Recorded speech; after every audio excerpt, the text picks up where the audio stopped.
Chapter 870. Today was Han Mei's wedding day. Jiang Pingji released a notice a few days in advance. The viewers on the red bullet screen were already rubbing their palms and rubbing their hands. They displayed the super-fast hand speed that they had gained from being single for more than 20 years. Under the mad scramble, the ratio between red and blue reached 24:1. There was a total of 816,000 viewers in the 850,000 live stream channel. Even so, there were still quite a number of red bullet screen viewers who complained about the blue bullet screen. When Su Ku and Xuan Mei got married, Jiang Pingji was only a level 4 streamer, and the upper limit of her streaming room was only 150,000 viewers.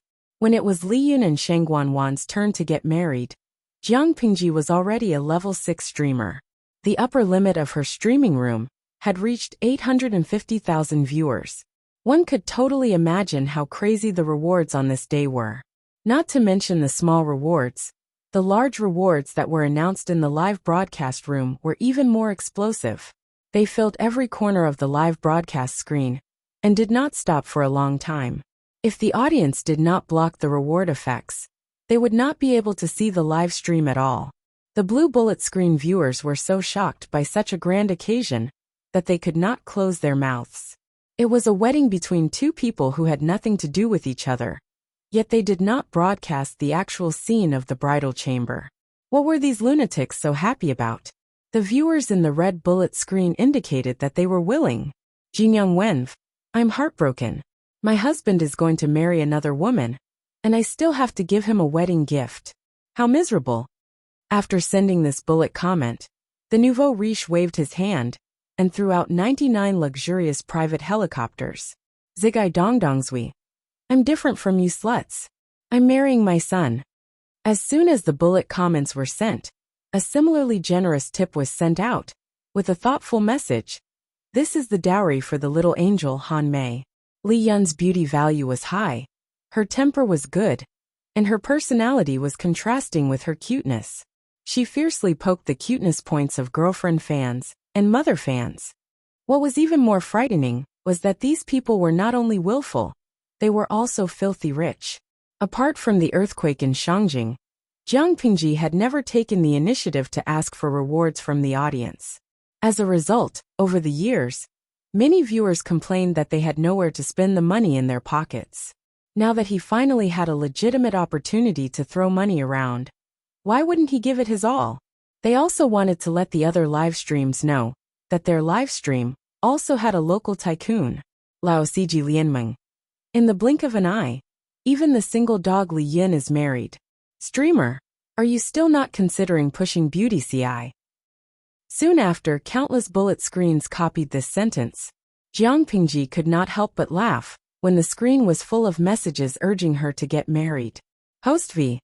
The frog isn't cooked yet. I'll tell you the good news when it's cooked. Jiang Pingji watched as the MC presided over the wedding ceremony, while she chatted with the audience in the streaming room. She chose the topics that she was more interested in to answer. Sinusi. Host, you've received so many tips today. Aren't you going to consider giving Han Mei, the little angel, a raise?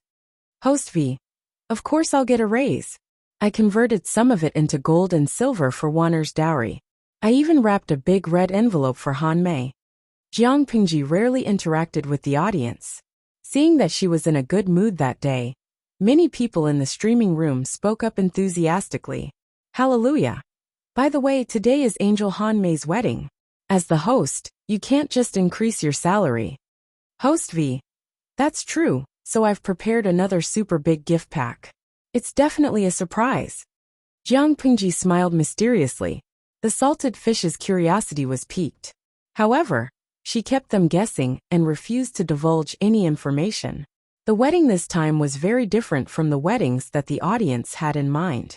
The most obvious difference was that the bride did not have to wait in the bridal chamber.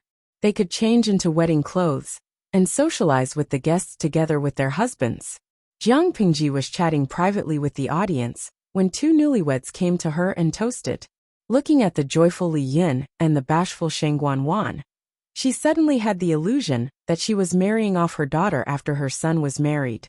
After drinking the wine, Jiang Pingji suddenly said, I've sent a special gift to both of your residences. You can open it tomorrow and have a look. Remember, you can't look at it today. That thing. It's a little inauspicious. I'm afraid it'll spoil your happiness." Li Yin and Shang Guanwan were puzzled, but Jiang Pingji had specifically instructed them not to deliberately disobey. Because Li Yun's alcohol tolerance was not very good, his colleagues did not make things too difficult for him. At least he could stagger into the bridal chamber and not pass out drunk, leaving the bride to guard the bridal chamber alone. Shang Guanwan and the maidservant supported Li Yin to the bridal chamber. Changsheng, who was fooling around at the side, saw it and wanted to join in on the fun with her short legs. A gentleman should not look at indecent things. Feng Yi laboriously carried her back and placed her beside Qi Guanrang's daughter. Although Changsheng was not young, her weight was not light. In just a few steps, Feng Yi was so tired that he was panting slightly. "Why?" Feng Yi said matter-of-factly. "Because I'm a gentleman." Compared to the lively and active Changsheng, Qi Guanrang's daughter was much quieter. She did not like to speak and was a little shy. "What is a gentleman?" Changsheng could speak coherently now, but her pronunciation was not very clear. "Not doing things that should not be done." Feng Yi lifted his eyelids slightly and glanced at Changsheng's plump and fleshy face. He wanted to pinch it, but he restrained himself. Feng Zhen, who was standing at the side, could tell what his son was thinking. He pinched Changsheng's cheeks in front of his son, causing Feng Yi to widen his eyes. There was some rebuke in his eyes. "Take good care of the two little sisters." Feng Zhen was satisfied to see the change in his son's expression. It was much livelier than before. Wei Xi saw the interaction between the father and son, and shook his head in amusement. After laughing, there was some worry in the bottom of his eyes. If he remembered correctly, Feng Zhen's only son Feng Yi died before he was 10. Speaking of the reason for Feng Yi's premature death, it was rather sad. At that time, Feng Zhen was already in his 30s. He listened to the instigation of others, and mistakenly believed that hanshi powder had the effect of strengthening the body and bones. One time, the powder acted up and was accidentally seen by Feng Yi. Feng Yi was young and did not understand. He thought that Feng Zhen was seriously ill and was at death's door. He panicked and hurriedly went to find a doctor, who knew that the ground was covered with dense moss. When Feng Yi ran, he accidentally fell and slid into the pond in the courtyard. Feng Yi was a premature baby, and his physique was much weaker than his father's. It was still early spring then. The cold wind blew, and the pond water was bone-chilling. Feng Yi suddenly fell into the water and naturally fell sick. The illness went deep into his lungs. In less than 2 days he died prematurely. Now Feng Zhen had already quit using hanshi powder. Maybe Feng Yi could grow up smoothly? However, if Feng Yi grew up smoothly, would Feng Zhen still have the idea of remarrying and giving birth to Feng Yu with the second wife? Without Feng Yu, wouldn't there be one less trustworthy person to assist Jiang Yan? Speaking of which, Feng Yu could be considered his son-in-law in his previous life. Perhaps he had too much to drink. Wei Xi muttered something. It was coincidentally heard by Feng Zhen, who had sharp ears. "What Feng Yu?" Wei Xi was already 80 to 90% drunk. He said, "Don't let your Feng Yu harm my Yan. Feng Zhen laughed. "Who is Feng Yu? Who is Yan?" Wei Xi said, "Your son, my daughter. Feng Zhen." Chapter 871. TSK. Daydreaming isn't considered a skill. If you're really capable, you should express your feelings to the Lord. Feng Zhen shook his head and pushed the drunk Wei Xi to the side, continuing to drink with the others. On the other side, the newlyweds in the bridal room were so nervous that their palms were sweating. The two of them drank the nuptial wine, not daring to look at each other for a long time, as if one more look would set them on fire. Shang Guanwan stammered to find a topic, suddenly remembering Jiang Pingji's mysterious gift. Li Yun's mind was filled with thoughts of his sweetheart. How would he have the time to be curious about the guest's gift? Wan, it's getting late, why don't we rest early? Every minute of the night was worth 1,000 pieces of gold. It couldn't be wasted. Okay. Her voice was like the buzz of a mosquito, as light as a swan feather, but it was heavenly music to Li Yun's ears. He couldn't help but carry her in his arms. Not long after, unbearable panting could be heard in the dimly lit bridal room. The next day the bride served tea. Looking at his married son, Xie heart was filled with emotions. Jiang Pingji considerately gave the young couple a wedding leave, letting them be lovey-dovey. Shang Guanwan was still thinking about the mysterious gift Jiang Pingji mentioned, and Liyun was happy to open the gift with her. Is this the gift from Lanting? Shang Guanwan looked at the square box in front of her. It was the size of 2 men's palms. Look at the stick on it. This should be the gift the Lord mentioned. Open it and take a look. Liyun smiled as he opened the gift. When he opened the box and saw what was inside, the 2 newlyweds turned pale. Shang Guanwan was so shocked that she took half a step back. There was nothing else in the box, only an urn made of cinerary ash. A newlywed's giving an urn? This is definitely not Lanting's doing. Shang Guanwan snapped out of her trance and said firmly, "Who packed the gift yesterday? Someone must have changed Brother Lanting's gift to create a rift between Han Mei and the Lord." Liyun's joy faded slightly. He hesitated for a moment, then lifted his hand to open the urn's lid. It was filled with white powder. He moved closer to smell it. It was indeed human ashes and not powder of similar color. Who was so evil? Han Mei, there's a note here. The paper was made of high-quality Xian paper. Most of the improved paper was supplied to Cheng's bookstore, and the rest was supplied to the district headquarters. Liyun was reminded by Shang Guanwan. He raised his hand to stop his newlywed wife from touching the unlucky ashes of a stranger. He stretched out 2 fingers, picked up the slip of paper, and slowly unfolded it. This is Lanting's handwriting. Shang Guanwan worked as a clerk in the district headquarters, so she was very familiar with Jiang Pingji's handwriting. She read out the words on the note. This is the ashes of the evildoer from Zhongzhou, who killed Han Mei's mother. Today, I present it to congratulate you on your wedding. Shang Guanwan was taken aback. She looked up at Liyun. His young and handsome face was full of forbearance and restraint. Only his eyes were slightly red. Han Mei. As if awakened from a dream, Liyun hurriedly covered the urn and carried it to look for Xie Qian. Xie Qian was still in a daze in the main hall, reminiscing about his late wife. If it weren't for that evildoer's possession, perhaps today, his deceased wife would also be able to drink the tea served by the new bride. Just as he was feeling sad, his mischievous child ran over in a hurry, carrying an urn of ashes. Xie Qian's expression was unbearable. This mischievous child, of all things, was he playing with an urn of ashes? Who did he want to curse to die? Before Xie Qian could react, Liyun carried the urn of ashes and knelt down in front of him. What is this? Xie Qian felt like he was about to have a stroke. He was infuriated by his mischievous child. Father, the Lord said that this is the enemy who killed my birth mother. What? Xie Qian couldn't react for a moment. His expression changed, but his brain couldn't react at all. Suddenly, Xie Qian thought of the yin-yang jade pendant that Jiang Pingji had borrowed for 2 days. He didn't know what to feel. He hoped that the ashes belonged to that evildoer, but he was also suspicious of the truth. Xie Qian couldn't be blamed for his suspicions. No matter who it was, everyone would have their suspicions. The enemy who had been gnashing his teeth for close to 20 years was killed so easily. Han Mei, put it away. Father wants to go and ask about it.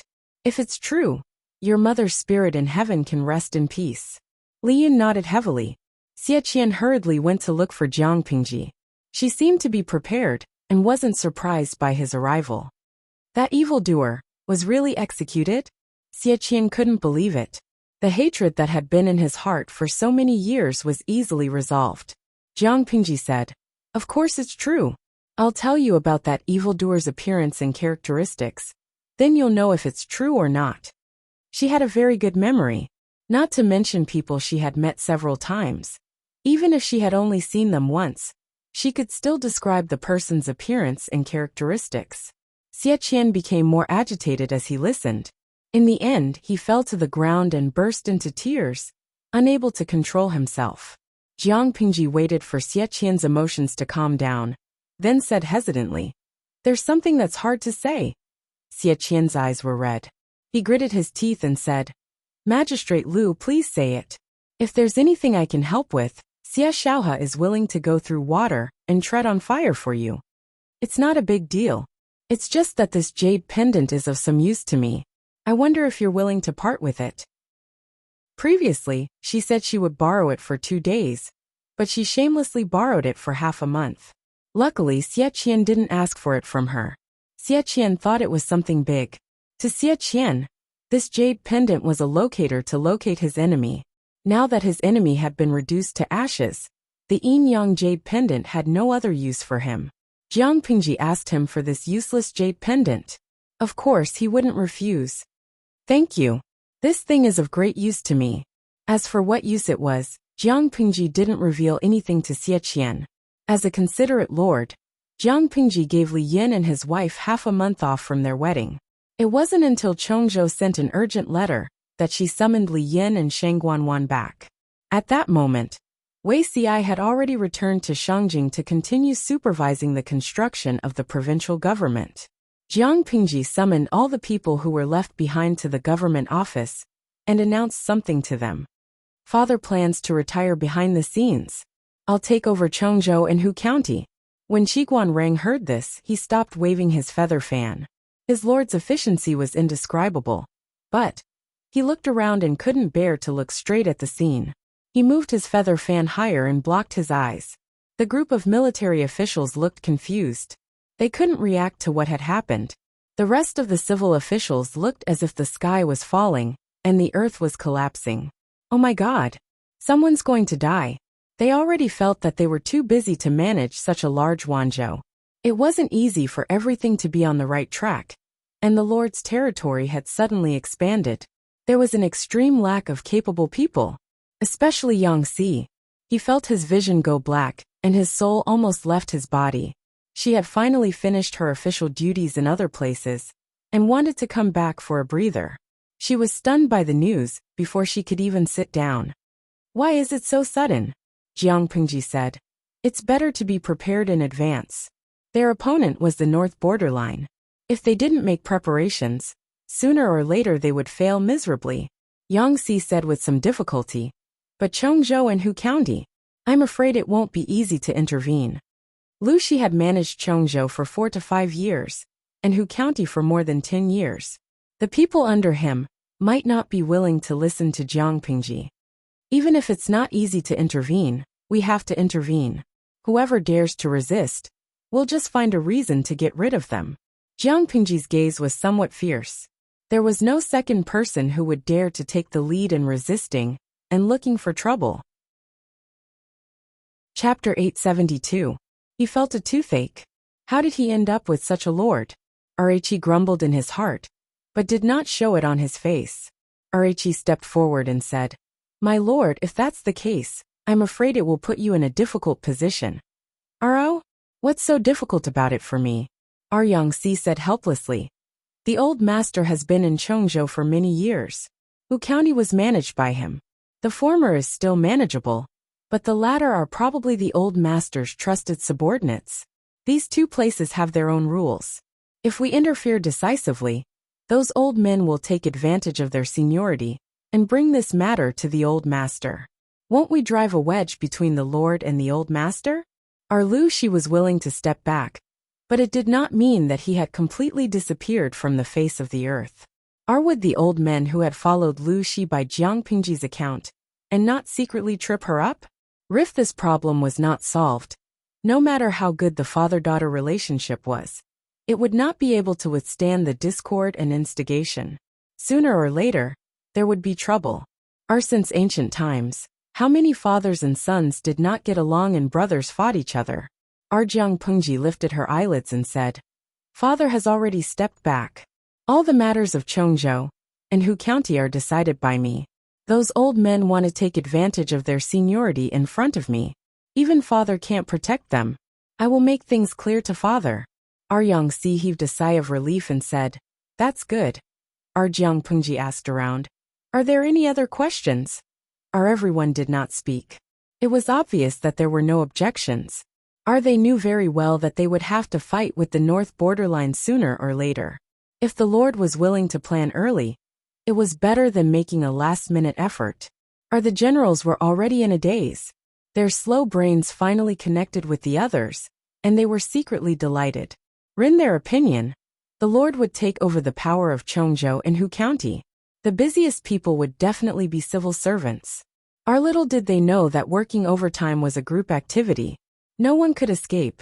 After a while, Jiang Pingji said to the crowd, "I don't have any objections for now. Take a look at this." She gestured to Wanner. Wanner got the order and stood up with a smile. She distributed several booklets to everyone. Shengguan Wan was not only the administrator of the women's department of the government office, but she was also the female teacher of Wanzhou Academy. Ever since Xie Qian had fled from Zhongzhou to Wanzhou with Wan Xian, Jiang Pingji had abducted this great scholar of Zhongzhou to enlighten the students of the academy. In order to take over Shengguan Wan's teaching job, she selected someone from the women's department of the government office and asked her to teach the female students of the academy. After the divorce, not only did Li Yin return to work, even Shengguan Wan returned to the government office and became Jiang Pingji's assistant. Li Yin anxiously watched as his wife walked in front of him and handed him a booklet bound with fine thread. He reached out to take it and secretly stroked Shengguan Wan's delicate and soft hand with his fingers. His heart fluttered, but unfortunately, he was woken up by her slap. You're not serious?" Shengguan Wan muttered softly. Li Yin felt wronged. Ignoring this interlude, Shengguan Wan distributed everyone's booklets, then returned to her original position and sat up straight. He tilted his head and asked Li Yin, "Han Mei, what's written here?" Everyone's level of education was different, but Dian Yan was completely illiterate. Li Yin looked at Dian Yan's booklet, then looked at his own booklet. Strangely, he found that the contents of the booklets were exactly the same. The so-called exactly the same was not only the content of the words, but even the size, shape, and horizontal and vertical strokes of each word were the same. Even he noticed this problem, not to mention the other meticulous strategists. Among them, some already knew the reason, such as Qiguan Rang and Su Ku, while others were full of doubts. Jiang Pingji said, "I know what all of you are doubtful about. We'll talk about this later." Everyone. "Do you know what was the most hateful thing?" She refused to continue halfway through her sentence. Everyone could only suppress their curiosity and carefully read the contents of the booklet. Judging from the handwriting, this was their lord's handwriting.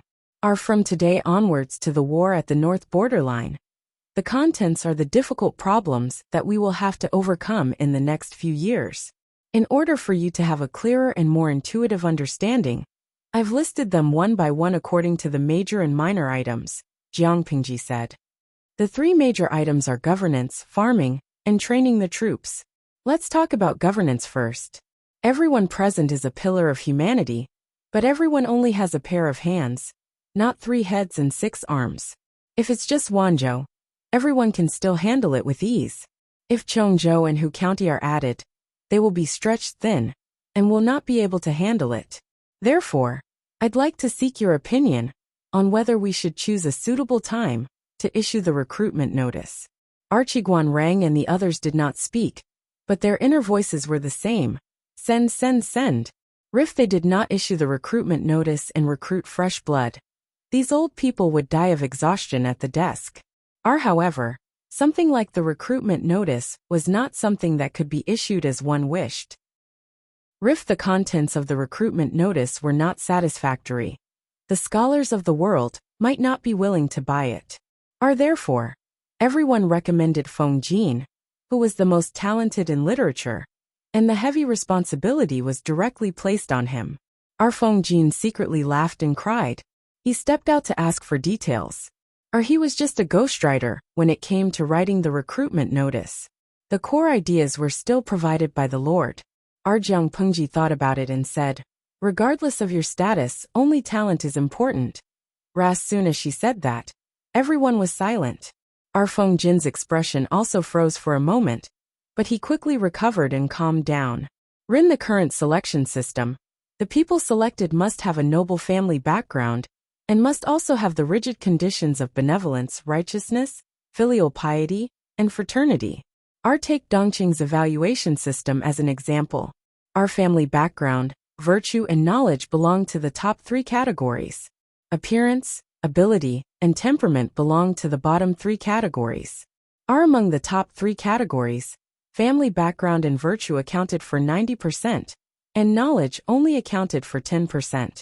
In other words, if you reincarnated with your eyes wide open and reincarnated well, even if you were born with a mental disability, you would be many times more noble than countless poor students.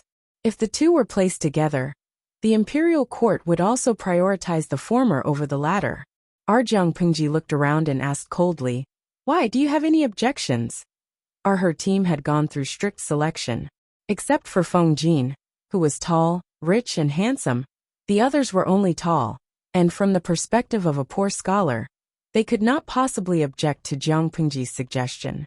Regardless of your status, only talent is important. How many poor scholars' hearts were expressed in these few words? Many poor scholars did not lack ability, but their family background was not good enough. They did not even have the ticket to become a fish that leaped through the dragon's gate. Feng Jin's expression was normal as he said, "I have no objections." The others echoed one after another. I think you all have no objections." Jiang Pingji spoke the truth. She said, "Talented people can help you lighten your burden and help you move forward. Useless people without talent will only add another burden to your heavy work. Do you think what I said is reasonable?" Everyone was speechless.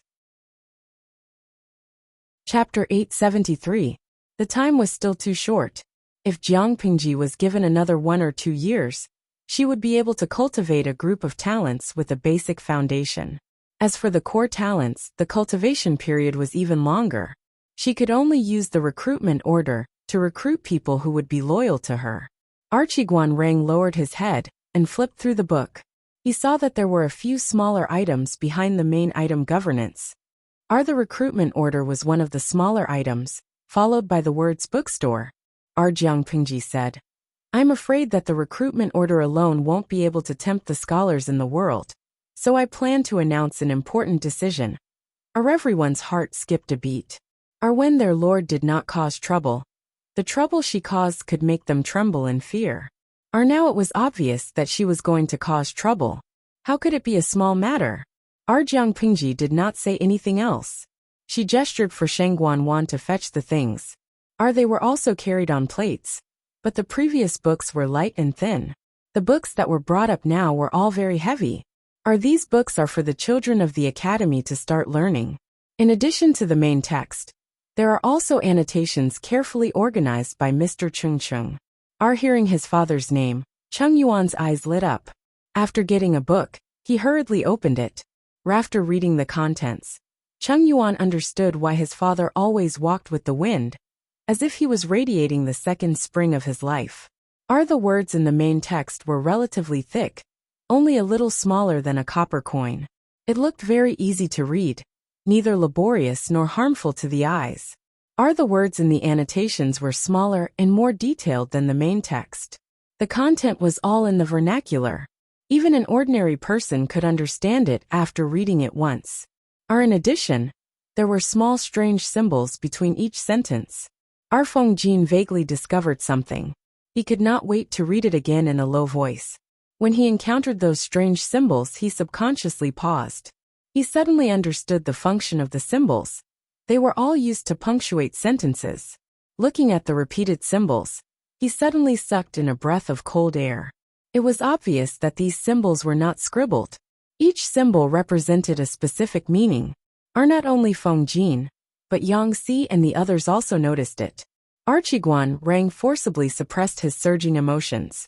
His fingers swiped across the pages, and he quickly flipped through a few pages. He discovered that this primer was not empty talk. The format was uniform. It could be 3 words in a sentence, or 4 words in a line. It was easy to read. The text was popular, easy to read, and easy to remember. It included common sense, traditional sinology, historical stories, and positive life principles. These books were naturally the 3-character classic, 100 family surnames, and other teaching materials that Jiang Pingji had obtained from the audience many years ago. However, other than the 100 family names, Jiang Pingji had changed the other teaching materials beyond recognition. Are because the history of the audience's dimension was different from the history of her world. Many phrases and allusions could not be used. Our Jiang Pingji had a good memory, and could be said to be well-read. She simply followed the template and modified it. Or not only did she have to eliminate the non-existent allusions, but she also had to eliminate the extreme and ignorant thoughts one by one. Or extract the essence and discard the dregs. After some major changes, she also added a lot of content about this world, such as the deeds of Su Gong of the previous dynasty. She gave the draft after the major changes to Cheng Cheng. Cheng Cheng read it, and was so excited that he could not control himself. He made a second major change to the teaching materials. Taking the three-character classic as an example, the original version of the teaching materials had more than 1,100 words. After Jiang Pingji and Cheng Cheng worked together to make major changes, it was expanded to 3,656 words. Cheng Cheng even asked the Zhongzhou great scholar Wan Xian to annotate it and clarify the meaning of each sentence. After some changes, the first edition of the basic teaching materials had a total of 21 books. After a cursory look, there was only one thought in everyone's mind. This set of books was enough to make people go bankrupt, right? Don't think that they were exaggerating. If Jiang Pingji did not play around with rice paper, going bankrupt would be considered a light punishment. Nowadays, the mainstream writing materials were mainly bamboo slips. The more extravagant people used silk books, and the more extravagant people used bamboo paper. In fact, before the appearance of bamboo paper in Hajian, the nobles and gentry used the valuable Kaiho paper. Our bamboo paper was technically improved on the basis of Kaiho paper. It was by no means the first. Otherwise, how could Gu Min keep such a precious paper-making technique? Our bamboo paper had a material limitation and was difficult to mass-produce. Jiang Pingji's rice paper was made from sandalwood. The rice paper produced was better than what the audience had imagined. As for sandalwood, it had a strong vitality and a short growth cycle. After the sapling was planted, it could be used as raw material for rice paper in 2 or 3 years. Chengzhou was full of sandalwood. This was one of the reasons why Jiang Pingji asked Lu Shi to go to Chengzhou. In other words, the value of this set of books was far less than what everyone had imagined. After everyone had roughly looked through it, Jiang Pingji said, "This set of books will be the teaching materials for the academy students to use in the future." No one had any objections. Only Dian Yin had one. My lord, can I also go to the academy to study for a few days? Dian Yin worked hard to learn words, but learning was not something that could be seen in a day or two. He still had to train his troops, and did not have much time. However, seeing such a large set of books, he felt that he had to squeeze some time to learn even if he did not have time. Arichi wanted to keep this set of books properly and pass it down as a family heirloom. Jiang Pingji smiled and said, "There is no end to learning. Deputy Captain Dian has such an ambition. Naturally, it is worth encouraging." Dian Yin blushed slightly. He secretly decided that he would not let his lord down. She continued, "This set of books is not only for the students to use as a starting point, but I also plan to use it as a gift to the world's famous scholars." Archie Guan Rang glanced at the contents of the title page of the three-character classic and immediately understood his lord's intention. He could not help but smile. The title page was very clean. There were only a few elegant words: author, Wang Yinglin, Lu Shi commentator, Cheng Cheng. Jiang Pingji did not want to add her name, but there was no such person as Wang Yinglin in the world. She could not clearly say that Wang Yinglin was the original author of the three-character classic. In order to shut everyone's mouths, after some hesitation, she could only say that she had met this person by chance and obtained inspiration from him. The other teaching materials for beginners were handled in the same way. Archie Guan Rang had to admit that his lord was a person with great courage. This set of books was given to the world's famous scholars, not for anything else but for one thing: to create momentum. Once the world's famous scholars approved of it, this set of books would be pushed to the altar. Similarly, those who left their names on this set of books would be pushed to the altar. They would truly become gods in one fell swoop. Or what did the world's scholars desire the most? It was only fame and fortune. Are the so-called famous scholars, in layman's terms, were those who had fame but did not become officials. Are among this group of people, some were truly noble and had unquestionable integrity. They did not want to become officials. Some wanted to become officials, but did not have the qualifications. They could only find another way to make a name for themselves. As long as they had a reputation, there would naturally be people coming to claim them. Once they accepted the claim, they would enter the official career. Or however, being an official was only a temporary pleasure. How could it compare to writing books and becoming famous throughout the ages? R. Chapter 874. Famous Scholars. Are except for a few people who saw through Jiang Pingji's plan, everyone else felt their hearts ache. This set of books was definitely a treasure that was hard to find. It was more than enough to be a family heirloom. Their lord was rich and overbearing. Not only did she want to donate it to the academy, but she also wanted to give it away for free. In their opinion, the cost of this set was no less than 200,000 strings of coins. How could she give it away just like that? Ardian Yen and the others felt their hearts ache. Their cheeks twitched slightly. They wanted to say something to stop her, but none of them knew how to persuade their lord not to squander. Meng Hun, who had been in the background, opened his mouth. He asked in surprise, "Does my lord want to use this set of books to attract famous scholars?" If that was the case, the price was too high. Rin Dongqing alone, there were no less than 500 famous scholars who were well known. If everyone was given a set, according to the sky-high cost of 200,000 strings of coins, wouldn't the lord suffer a huge loss? Meng Hun had seen many so-called famous scholars with Meng Zhan. In his opinion, most of these people were embroidered pillows. They looked good but were useless.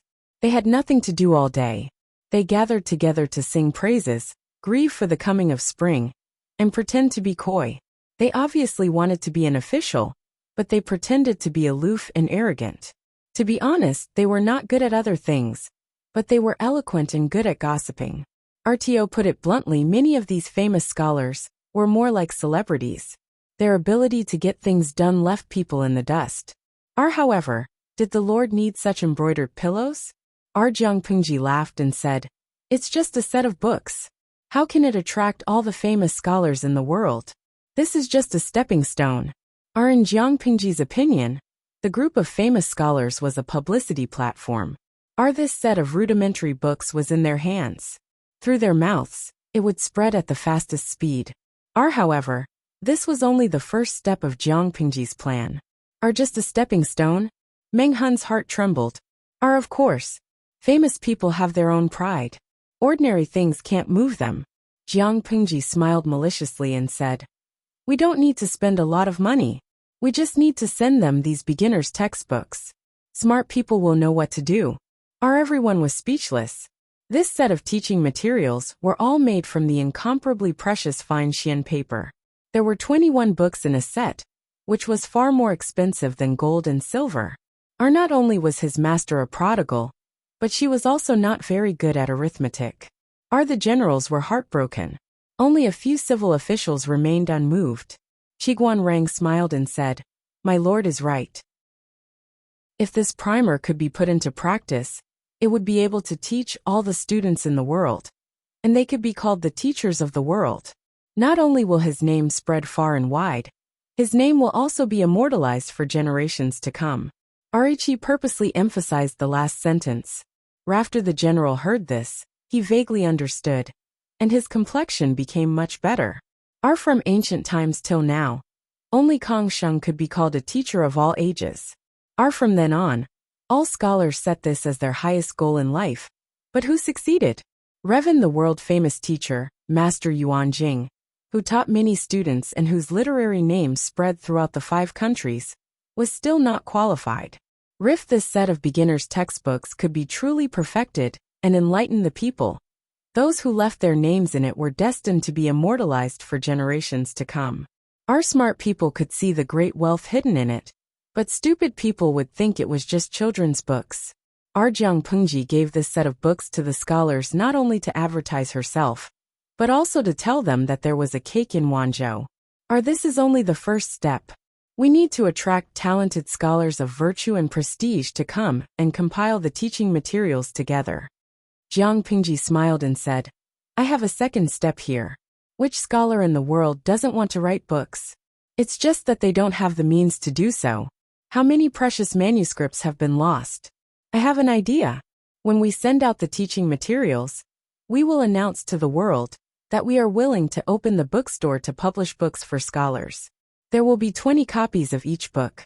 As a reward for publishing the books, the bookstore will keep 10 copies of the samples. If you don't want to keep the samples, you can only pay for it yourself. This idea could be said to be bold. As soon as she said this, the civil officials, who were originally calm, could not stay calm. This was not something else, it was publishing a book. Which scholar in the world didn't want their ideas in crystallization to be passed down to future generations?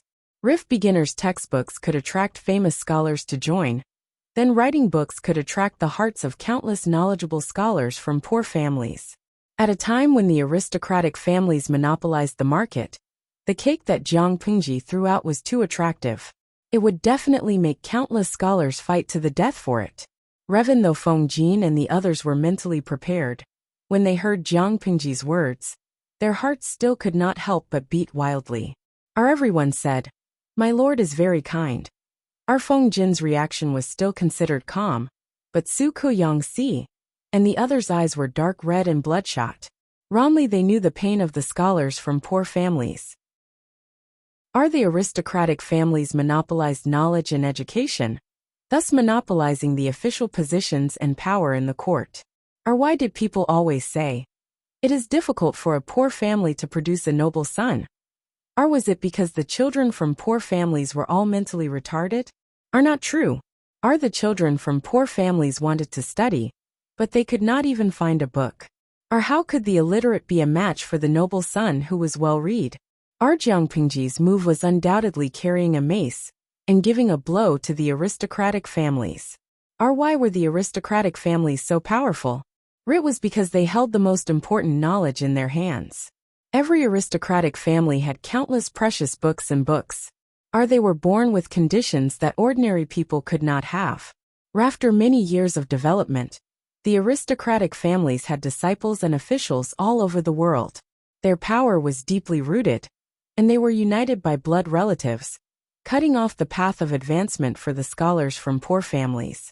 If the sons of concubines from poor families wanted to stand out, they often had to rely on the aristocratic families, be humble, and endure humiliation.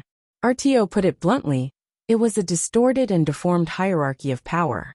If there was any wealth in the world that was shared by the whole world, it was undoubtedly the written word. Jiang Pingji knew that her actions would cause a lot of resistance. Perhaps it would even cause the aristocratic families to group together and attack her. But this was not important. When Yang Si thought of this matter, his heart sank. He said hesitantly, My lord, should we postpone this matter? If it is suddenly spread, I am afraid it will cause controversy among the scholars in the world. Yang Si did not want Jiang Pingji to be hurt because of this. If she fell, there would be no hope for the poor families. Jiang Pingji sneered and said, Then let them talk. A dog that bites doesn't bark, and a dog that barks doesn't bite. Your lord is rich. I am willing to be a sucker and publish books for others. Why should they be jealous? I have discussed this matter with Mr. Cheng Qing many times, and have already set a general plan. In addition to the first two steps, I have a third step, which is to set up a book club that is free and open to the public. Chapter 875. After careful discussion with Mr. Cheng, I plan to open the library to the public, so that all scholars can enter. Jiang Pingji said this because there was a similar library in the previous dynasty called the Golden Scale Library. The Golden Scale Library was proposed by Prime Minister Huang Fuxiu of the previous dynasty. Its original purpose was to benefit the scholars of poor families. However, since Prime Minister Huangfu's death, and his body was dismembered and cooked, the Golden Scale Library became a place that only the nobles were qualified to enter. Jiang Pingji, now proposed to build a library similar to the Golden Scale Library. Presumably, all the scholars of poor families in the world would respond. Previously, I said that I would help people write books. With the consent of the people involved, the samples they leave behind will also be added to the library. Or we can specially open such a place for people to communicate and discuss. Jiang Pingji was sure that if these three things were done well, Wanzhou would become the holy land in the hearts of the scholars of the world. When that time came, she would slowly choose and not worry about not having enough talents. After saying this, Jiang Pingji began to select people. Archiguan Rang and Feng Zhen went to Chongzhou. Yangxi went to Hu County. Su Ku and Feng Jin stayed behind to manage Wanzhou. Lu Shi agreed to retreat behind the scenes and give all power to Jiang Pingji. But whether she could completely conquer Chongzhou would depend on her ability. Archiguan Rang was from Chongzhou. He was very familiar with the situation there. Feng Zhen looked unreliable, but in fact, he was very scheming. When the two of them worked together, it would be difficult for others to take advantage of them. The local nobles in Hu County had been beaten by Lu Shi, so it was relatively easy to conquer. Yangxi could handle it alone. Su Ku and Feng Jin had a tacit understanding. Jiang Pingji was very relieved to let them stay in the base camp. After talking about management, let's talk about stationing the fields. Since ancient times, before the troops and horses moved, provisions and fodder came first. With sufficient provisions and fodder, there would be confidence in fighting a war. Jiang Pingji said. Stationing the fields has begun to show results. Before Zixiao went to Shangjing, he gave me many suggestions. I think it is feasible. I plan to open up a wasteland of fertile farmland in Chongzhou and station troops there on a large scale. In this way, not only will we be able to relieve the pressure on our supplies, but we will also be able to shorten the length of our supply lines.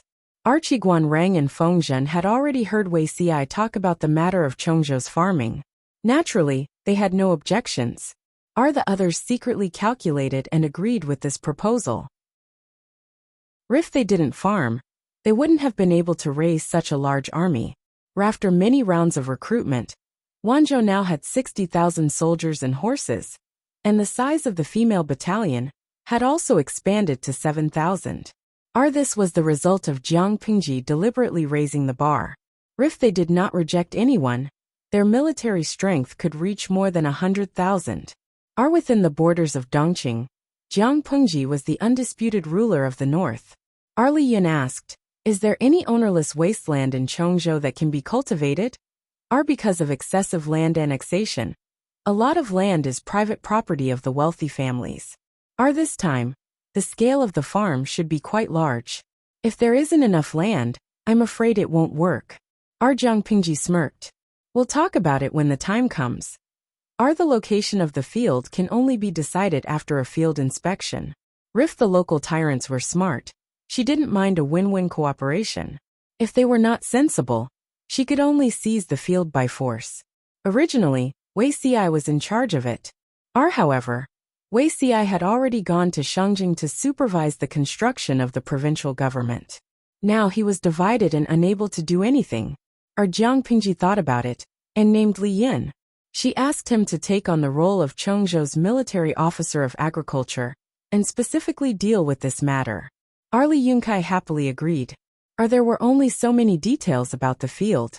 Jiang Pingji changed the topic to training soldiers. When it came to training soldiers, the group of generals seemed to have been injected with chicken blood. One by one they were full of energy. Jiang Pingji asked them about the progress of the training of new recruits, one by one, and received satisfactory responses. In 5 years at the latest, we will go to war with the northern borderline. Jiang Pingji started talking. The generals couldn't help but perk up their ears and listen attentively. They were afraid of missing a word. I think everyone is clear about the strength of the northern borderline's cavalry. They move quickly and deploy their troops flexibly, but they also have obvious disadvantages. I intend to take advantage of this disadvantage and specially train the army to restrain the cavalry. I have proposed this before, but the scale of the training is too small, and the results are not great. Now we will really implement this, and officially divide the army. The northern borderline relies too much on the cavalry. The army is very monotonous. Their speed is indeed very fast, but they are not invincible. They also have fatal weaknesses. First, their defense is not strong. Second, the army is too monotonous. Once they encounter a specialized army, there is almost no way to turn the situation around. Jiang Pengji intends to officially divide the army into different types and increase the diversity of the army. This will also allow more flexible deployment and command on the battlefield. In order to restrain the cavalry, Jiang Pengji came up with a lot of targeted plans. There are military formations, army types, defensive equipment, and more insidious traps. Everyone turned the page of the booklet in their hands. Suddenly, they felt a chill down their backs. There was only one thought in their minds. How difficult is it for our Lord to get along with the cavalry? Looking at the content written by Jiang Pengji, they thought about it a little and couldn't help but break out in a cold sweat for the northern borderline cavalry. First, let's talk about military formations. The booklet drew a simple fish scale formation. The heavy infantry were to hold shields and spears and form a square formation similar to fish scales. Jiang Pengji had led more than 100 soldiers to sneak into Jiamen Pass and break out of the encirclement. The military formation they used could be regarded as a small fish scale formation. However, the northern borderline cavalry is mostly light cavalry in cloth clothes or rattan armor. They are very mobile. If the enemy is not surrounded, this kind of fish scale formation is not very effective. Then there is the spear formation that everyone is more familiar with. The advantages of the spear formation are obvious, but so are its weaknesses. However, Jiang Pengji previously proposed to divide the army types and let the different types cooperate to make up for each other's shortcomings. In this way, the spear formation is not without merit. Speaking of military formations, there are also ferocious crossbowmen. They use the improved crossbows that Jiang Pengji has improved several times before. Jiang Pengji's original troops all used the improved crossbows. Over the years, she has developed many ways to cooperate in battle. It is quite effective. In addition to the improved crossbows, the army also has the ballista. It has a long range, great power, and high lethality. It can cause great damage to the charging northern borderline cavalry. In addition to these, there are other gadgets, such as the barricade spear and the iron caltrops. The barricade spear can be arranged in front of the army to block the charging horses and prevent the cavalry from charging. The iron caltrops have 4 sides. No matter how you look at them, there will be one side facing up. They are sprinkled on the enemy's charging path and slightly covered with grass and trees. If a horse steps on them, the iron caltrops will pierce into the horse's hooves, almost crippling the horse. In the booklet, they also saw 2 new weapons with new designs. One is shaped like a sickle, specially used to cut the horse's legs. The other is thick and mighty, named Zamadeo. Jiang Pengji intends to train special forces, about 5,000 of them, to fight against the northern borderline's war horses. Compared to the ability to fight on horseback, the northern borderline cavalry is not good at fighting on foot.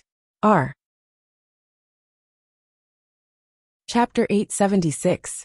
The political situation was turbulent and chaos arose. Zhongzhou was ambitious. They wanted to take advantage of the endless war between Nansheng and Dongqing to send troops to take advantage and expand their territory. However, they also had a head full of lawsuits. The internal struggle was unprecedentedly fierce, and the lives of the people were getting worse. Perhaps it was because they were nearing their end and followed in the footsteps of Nansheng and Zhongzhou. There were already several peasant armies that tried to rebel in Zhongzhou. However, the scale of the rebel army was too small. Before they could make any waves, they were brutally suppressed by the official army. The civil society was restless. The aristocratic families that had their own armies also had their own worries.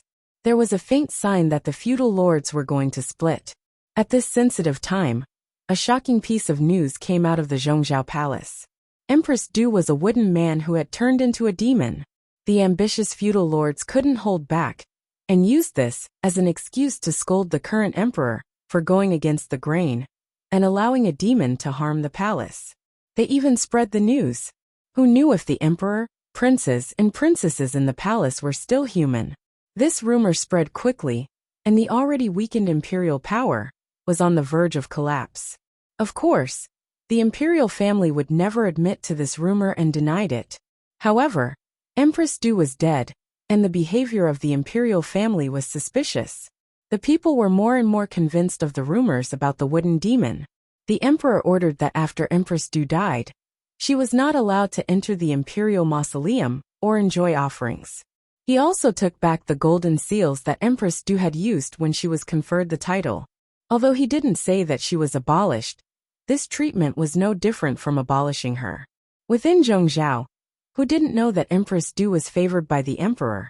If she wasn't favored, how could Empress Du's 4 self-accomplishment classics for women be so popular in Zhongzhou? Now that Empress Du was dead, if there wasn't something fishy going on, why would the emperor treat the woman he once loved so cruelly? After some thought, the people's guess was actually very close to the truth. When Empress Du was unlucky, the Du family was the first to bear the brunt. The Du family was already starting to decline. Who knew that the virtuous Empress Du would appear? Her 4 self-accomplishment classics for women was praised by the world's famous scholars and was set as a role model for women. The Du family also benefited from it and couldn't help but feel elated. Even their bones became a few pounds lighter. Now that their backer had fallen, and they had offended many aristocratic families with heavy military power, they would sooner or later be dealt with by others. Therefore, this branch of the Du family did not have an easy time. When they were in the limelight, everyone wanted to bask in the limelight. When they were in dire straits, any Tom, Dick, or Harry could kick them when they were down. Faced with the huge difference in their situation, many of the Du clansmen started to complain about Empress Du. However, the descendants of Emperor Du were all dead, and their corpses were nowhere to be found. With nowhere to vent their anger, they could only vent their anger on Du Wunyang. Du Wunyang was Feng Jin's eldest brother, Feng Gui's first wife, the original Madame Feng Du. After her separation from Feng Gui, she was safely sent back to Zhongzhou. According to the increasingly abnormal atmosphere in Zhongzhou, as a woman who had been chased out by her husband's family, she should be caught and drowned. However, she had Feng Gui's permission to release her wife. The person who sent her back was also a trusted aide whom Feng Gui had carefully selected. After a series of struggles, Du Wunyang barely managed to keep her life. She was casually sent to a Buddhist hall by Madame Du to become a nun. Du Wunyang hated Feng Gui in her heart.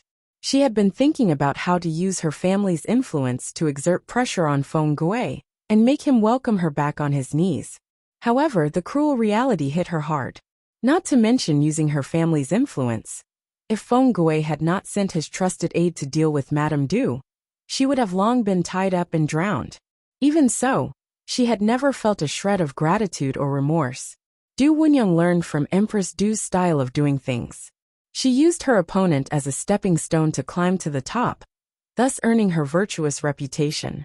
Now that Empress Du had passed away, and the Du clan was implicated, Du Wunyang, who was in the Buddhist hall, was naturally not having a good time. They did not want her life, but they sent female servants to humiliate her every day. They even made ugly male servants watch her being humiliated. According to the contents of the 4 self-accomplishment classics for women, Du Wunyang should have committed suicide to protect her reputation. However, just as Feng Gui had mocked, she had always been strict with others and lenient with herself. Her life was so important, how could she give it up so easily? She could use the 4 self-accomplishment classics for women to restrain others and suppress her opponents, but she would never use it to punish herself. Du Wunyang was in dire straits, but her ex-husband Feng Gui was unexpectedly blessed. Ever since Shangyang County was taken over by Jiangpingji, the lives of the people in the county were guaranteed. Feng Gui finally did not have to be so busy that he could not return home. When he had more free time, he would devote himself to reading. Occasionally, he would go out to visit friends and participate in scholarly gatherings and poetry gatherings. He personally taught his 2 children how to read. With Du Wunyang as an example, Feng Gui personally asked about his 2 children's daily lives. One day, He had just returned from outside. There was already someone waiting for him outside the manor. Feng Gui was secretly surprised. He followed the person to see his father, Feng Ren.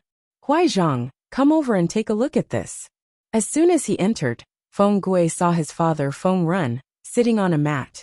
Beside him was a stack of books. Unlike the usual scroll-bound books that he was familiar with, these books were fastened with white thread. Father, this is?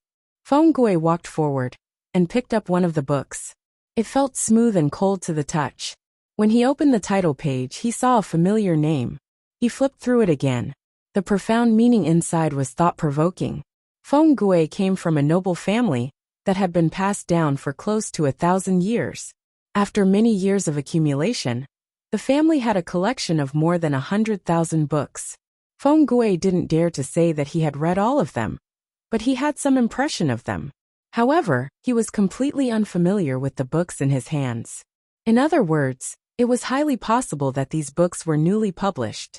The newly published books even used expensive paper. It was extremely extravagant. They were sent here from Wanzhou not long ago, Feng Ren said. Second brother gave them to you? Feng Gui was the first to think of his younger brother. Feng Ren shook his head and said, that's not the case. These were given to me by the Wanzhou magistrate Lu Shi. Not only do I have them, but other famous scholars also have them. When Feng Gui heard this, his expression cracked. Not to mention the contents of the books. Just the paper alone was worth no less than 200,000 strings of coins. Even if Lu Shi owned a paper-making workshop and was very wealthy, he couldn't afford to squander like this, could he?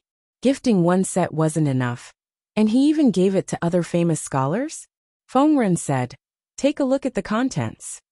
Feng Gui did as he was told and read carefully. Not long after, he was fascinated. Feng Ren snorted and said, Lu Shi played a very big game of chess. The bait he threw out was too tempting. Feng Gui agreed with him.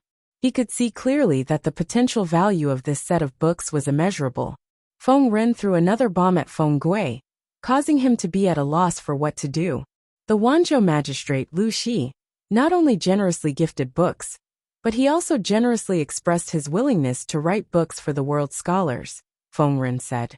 Do you still remember the golden scale pavilion of the previous dynasty?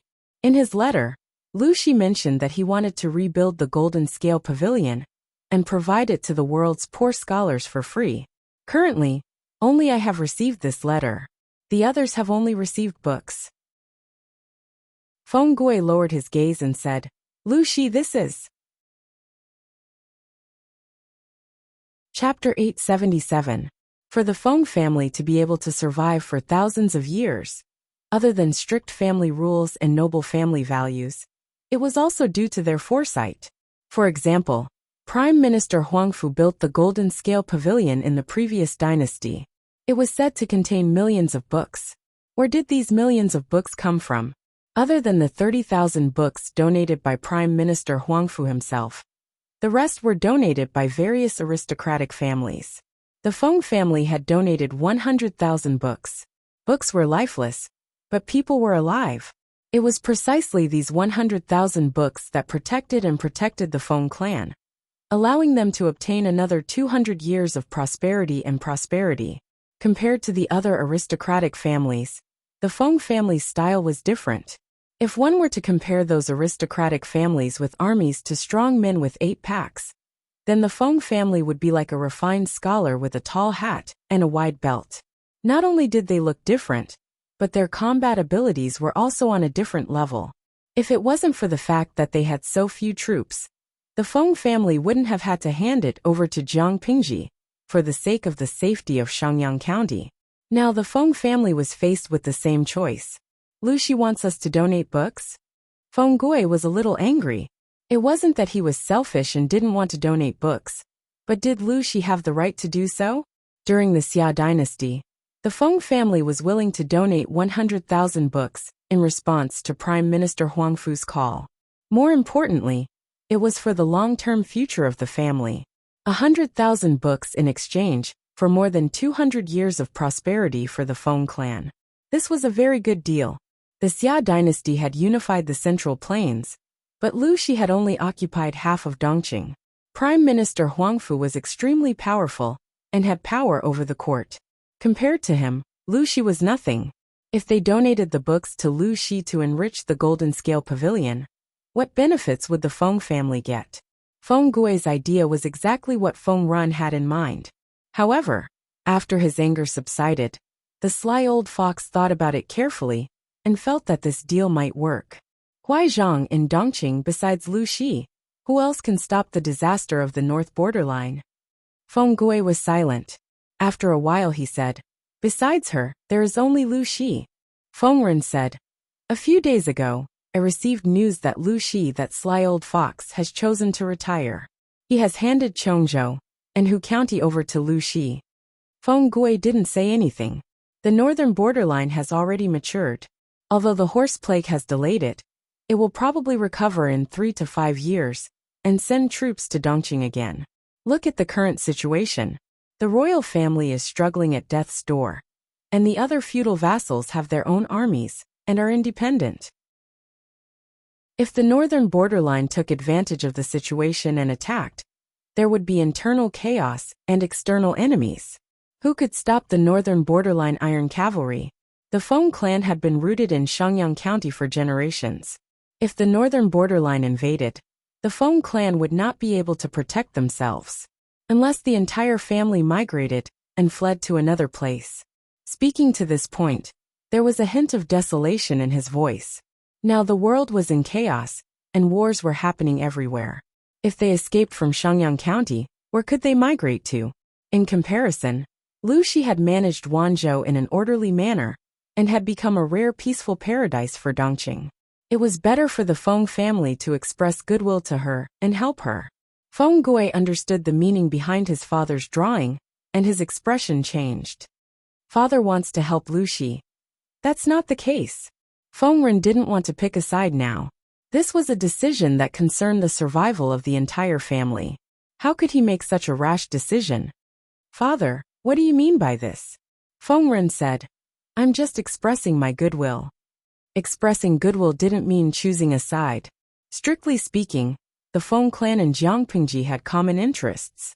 The stronger Jiangpingji's power grew, the safer the Feng clan would be. Moreover, Feng Jin was Jiangpingji's trusted confidant. With such a relationship, the two could be considered as natural allies. I want to bring the 10,000 books to Lu Shi first. Saying this, Feng Ren pointed at the set of beginner's textbooks. These books are very suitable for children to learn. His words seem simple, but they contain infinite logic. If we can implement them thoroughly, perhaps they can really open the minds of the people. The Feng clan wasn't without ambition, but their ambition was different from other clans. As a rare millennium-old aristocratic family, they only had one goal: to continue the family line. While the other aristocratic families were desperately gathering wealth, oppressing the people, and searching for treasures, the Feng clan adhered to their ancestral rules. They didn't fight or plunder, didn't touch military power, didn't make enemies everywhere, and didn't provoke resentment from the people by force or trickery. They wholeheartedly guarded the cultural wealth their ancestors had accumulated. Before the Xia dynasty was established, there was a chaotic era of 16 kingdoms that lasted for hundreds of years. How many prominent clans were destroyed at that time? Only the Feng clan of Shangyang remained standing, even though Shangyang County had changed hands several times. After all, the millennium-old aristocratic families and the new nouveau riche had different ideologies. Feng Ren said, I'll go take a look. It'll be a pity to miss such a good opportunity. Not to mention other things, just the set of books in front of him was enough to push Cheng Cheng to the top ranks of famous scholars. Before this, how many people had heard of Cheng Cheng's name? The cake was only so big. No matter what, the Feng clan had to take a bite or two. If Lu Shi was the final winner, this investment was definitely the best choice Feng Ren had made in his life. At the same time, many famous scholars in Dongqing also received this set of beginner's textbooks. Some people scoffed, but when they saw the names on the title page, they also felt jealous. Some people were so shocked that they couldn't wait to sleep with these books every day. At the same time, they used their connections to inquire about Lu Shi and the others. The topic was highly discussed, and so was its popularity. The names of Chung Chung and the others often appeared in big and small gatherings of famous scholars. Overnight, they became famous all over the world. After the public opinion fermented for a while, another piece of heavy news came crashing down. Write books and become famous immediately. How many scholars dreamed of this? This was a shortcut for countless famous scholars to further promote their literary names. The ancient times were not the modern times, where one could publish a book by spending tens of thousands of dollars. If one wanted to publish a book in the ancient times, one could not afford it even if they had a lot of money. Jiang Pingji's popularity was already very high. Now that such a big piece of news was revealed, people yearned to go to Wanzhou. This was not the end. When the news of Wanzhou investing money to rebuild the Jinling Pavilion spread, many aristocratic families looked at it coldly.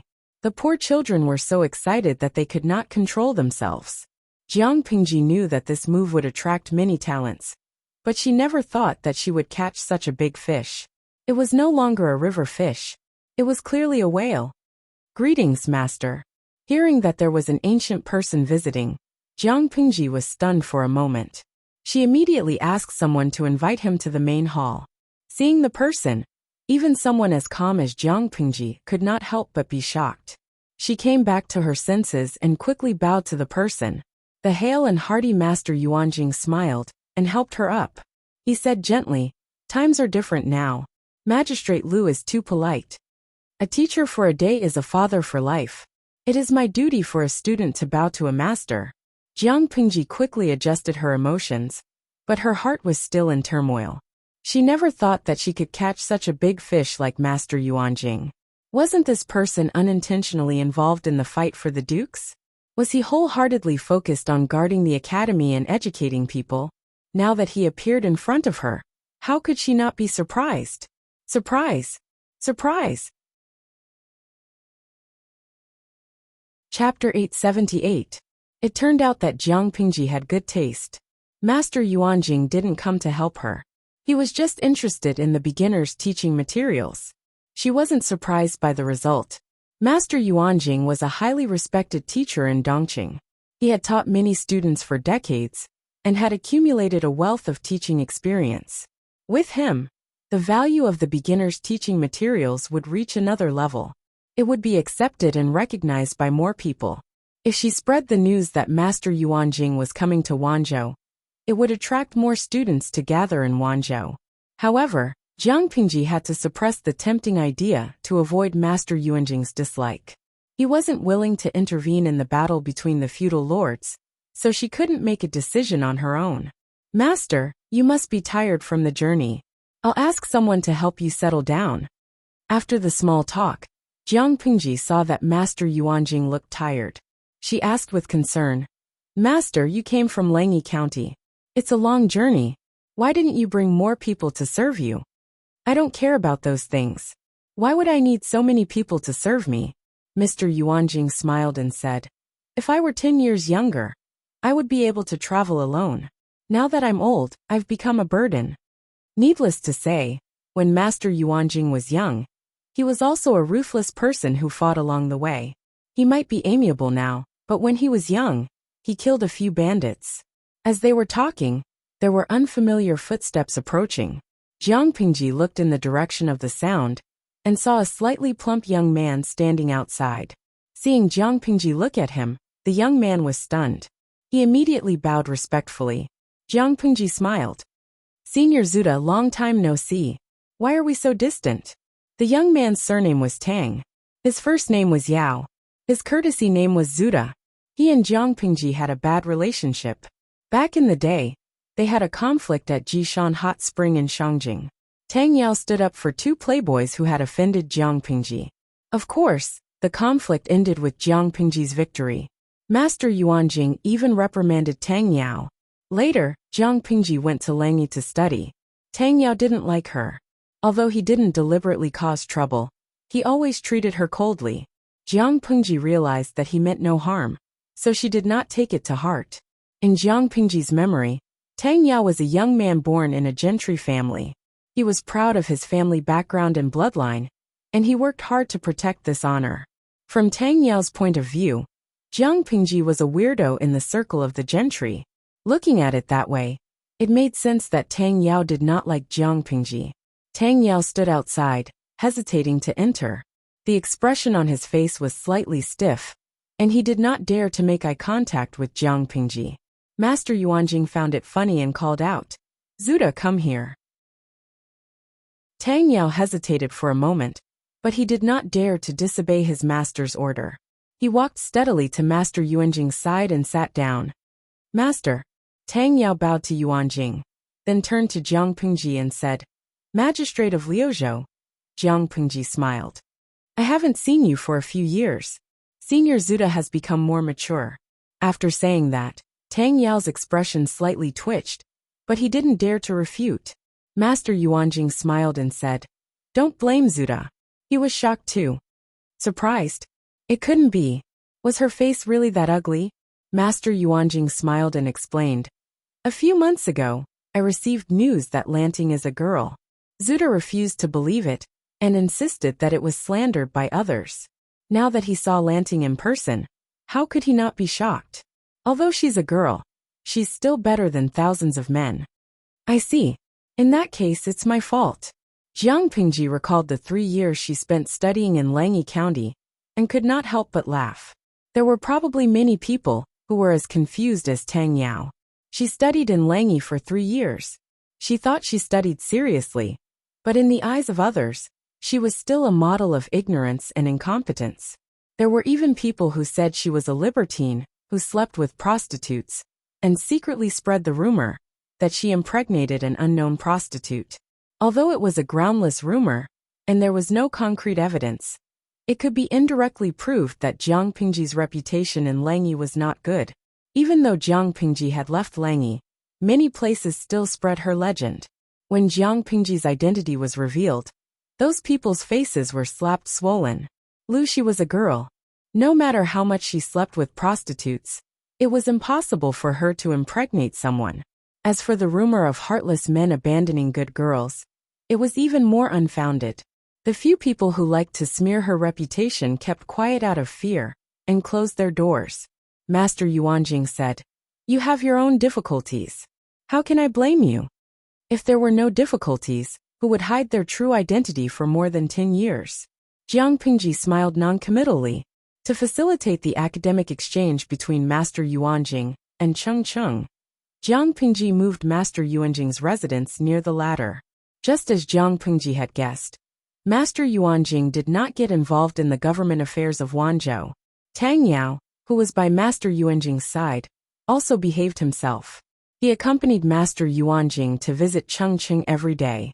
As soon as the two academic education maniacs met, it was as if the heavens had struck and the earth was on fire. The scene of the collision of ideas was like sparks and lightning. Every time the two of them talked excitedly, they would always forget to eat and sleep, as if they regretted not meeting each other earlier. Jiang Pingji gave a set of 21 beginner teaching materials, but in Master Yuanjing's eyes, something was still missing. Cheng Cheng respected the big shot in the educational world.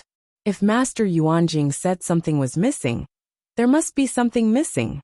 However, the two discussed for a few days, but they could not grasp the inspiration, until Jiang Pingji visited them by chance. She heard Master Yuanjing and Cheng Cheng's doubts and said carefully, "The 6 skills of a gentleman are divided into rites, music, strategy, mathematics, calligraphy, and archery.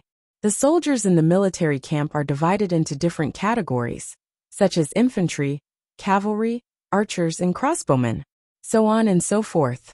The beginner teaching materials naturally have to be carefully classified to differentiate the difficulty from easy to difficult. If all the content is mixed up and taught to the students at the same time, it will be too complicated. Secondly, even the teachers can't distinguish which students are good at. If they can't even distinguish this, how can they teach in accordance with their aptitude?" Master Yuanjing and Cheng Cheng were suddenly enlightened. They seemed to have broken through a bottleneck. Countless inspirations burst forth in their minds. The two of them gathered together and got busy again. They were so engrossed in it that they forgot everything else. They directly put Jiang Pingji aside. Jiang Pingji was speechless. Seeing the strange glint in their eyes, she secretly broke into a cold sweat for the students who would use the teaching materials in the future. No one paid attention to Jiang Pingji. She stayed for a while and was ready to leave. Tang Yao stood up to send her off. Tang Yao deliberately lagged behind and followed behind Jiang Pingji. Before entering the door, Tang Yao said, "Magistrate Liu, I have a question." Jiang Pingji stopped and looked at Tang Yao. "Senior brother Zuda, please ask away." Chapter 879. The audience in the streaming room had a good impression of Tang Yao. Seeing that he kept avoiding Jiang Pingji's gaze, they thought the young man had a crush on their cool streamer. Half a minute ago, they were still optimistic and mistakenly thought that Tang Yao wanted to confess. But after hearing Tang Yao's words, many of them were furious. "Tang Yao, I'm so angry. Who does this kid think he is? Mo Lingyin. How dare he say that the little angel by the Lord's side is a humble person? Believe it or not, a bunch of red bean buns will teach him a lesson? Li Jiamacho. I feel that this kid is too naive. No one's wealth comes out of nowhere. He can wear silk and satin and have the right to talk to the streamer face to face. Isn't it because he was born into a good family and has a good ancestor? Raw blueberry juice. Is this the legendary difference in family status? To be honest, it's a little annoying. Tens of thousands of years ago, whose ancestors weren't monkeys climbing trees? A few hundred years ago, whose ancestors weren't farmers facing the yellow soil with their backs to the sky? If you have the ability to be proud of having a good ancestor here, why don't you work hard so that your descendants can boast about their ancestors? Suhuan City. Everyone understands this, but the ancients didn't listen to this. Otherwise, why would there be hierarchy? The audience in the streaming room discussed, and Jiang Pingji's face darkened. She asked, "Why should I be ridiculed?" Tang Yao's lips moved. Looking at Jiang Pingji's bright eyes, he momentarily forgot how to speak. When he realized what he had said, Jiang Pingji's face darkened. Tang Yao said, "How can the governor be so lowly? Look at the people under your rule. One is a sinner who has been branded. One is the son of a prostitute. One is a mixed blood, and the rest are uncivilized, courageous, and unwise boors. Since it's a great matter to help the world, why do you need to work with such lowly and immoral people? If this matter is spread, the scholars of the world will naturally be ashamed." Jiang Pingji snorted coldly after hearing that. Tang Yao felt a slight chill on his back. He subconsciously took a small step back. An indescribable chill spread from the soles of his feet to his brain. Jiang Pingji sneered. "Oh, but I don't think it's worth laughing at. On the contrary, it's you who said it that's hilarious." Tang Yao's face paled as if someone had nailed him to the spot. Master Yuanjing knew about Tang Yao's problem. He tried to correct it, but it was not very effective. This time, he had brought him here to broaden his horizons, so that he would not be a frog at the bottom of a well. Tang Yao's family background wasn't as high as Feng Jin's, but he wasn't weak either. He grew up with a silver spoon in his mouth, and the people around him instilled in him the idea that his family's bloodline was noble, and that the aristocratic families were born to be superior to the poor. He slowly accepted this kind of brainwashing, and he felt that people from poor families were insignificant and without virtue, and that he shouldn't associate with them. It was because of his admiration for Yuan Jing that he became a disciple of the Langyi Academy. This was the first time his outlook on life was impacted. Master Yuan Jing paid particular attention to education without discrimination. He always insisted on teaching students in accordance with their aptitude. Therefore, his students had different backgrounds. Tang Yao never interacted with students who weren't part of the landowning households. It seemed very rude, but this kind of behavior was normal among landowning households. Tang Yao was furious. He originally wanted to befriend Jiang Pingji, but he didn't expect her to hang out with people from all walks of life. It was fine that she didn't want to learn, and she slept with other women, but she had the bad habits of eating, drinking, and gambling. She behaved rudely, and she didn't have the slightest moral integrity that a landowning household should have. Jiang Pingji looked at Tang Yao coldly. "The sinner you mentioned, his birth mother was killed by a domineering country gentleman. As a son, how can he be indifferent? When an ordinary man is angry, blood can be spilled. Is it wrong for Xiaoyu to stand up for his mother? Tang Yao was speechless. His birth mother was killed, and as a son, he was indifferent.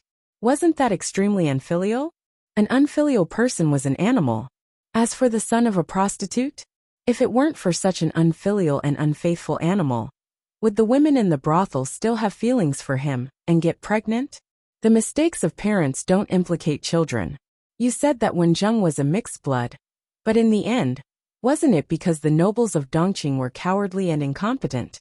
So their land was invaded by foreign clans, and their people were humiliated?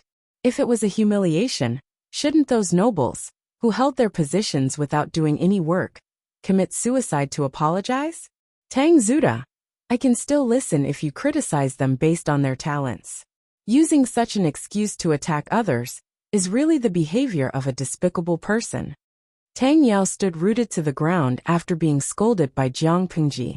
His ears were ringing. He wanted to refute, but the words were at the tip of his tongue, but he couldn't say them.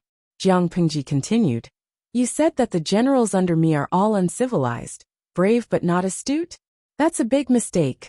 If it weren't for them fighting in the north and south to quell the calamity of the Tsingyi army and the Red Lotus group, Wanzhou today would just be purgatory on earth.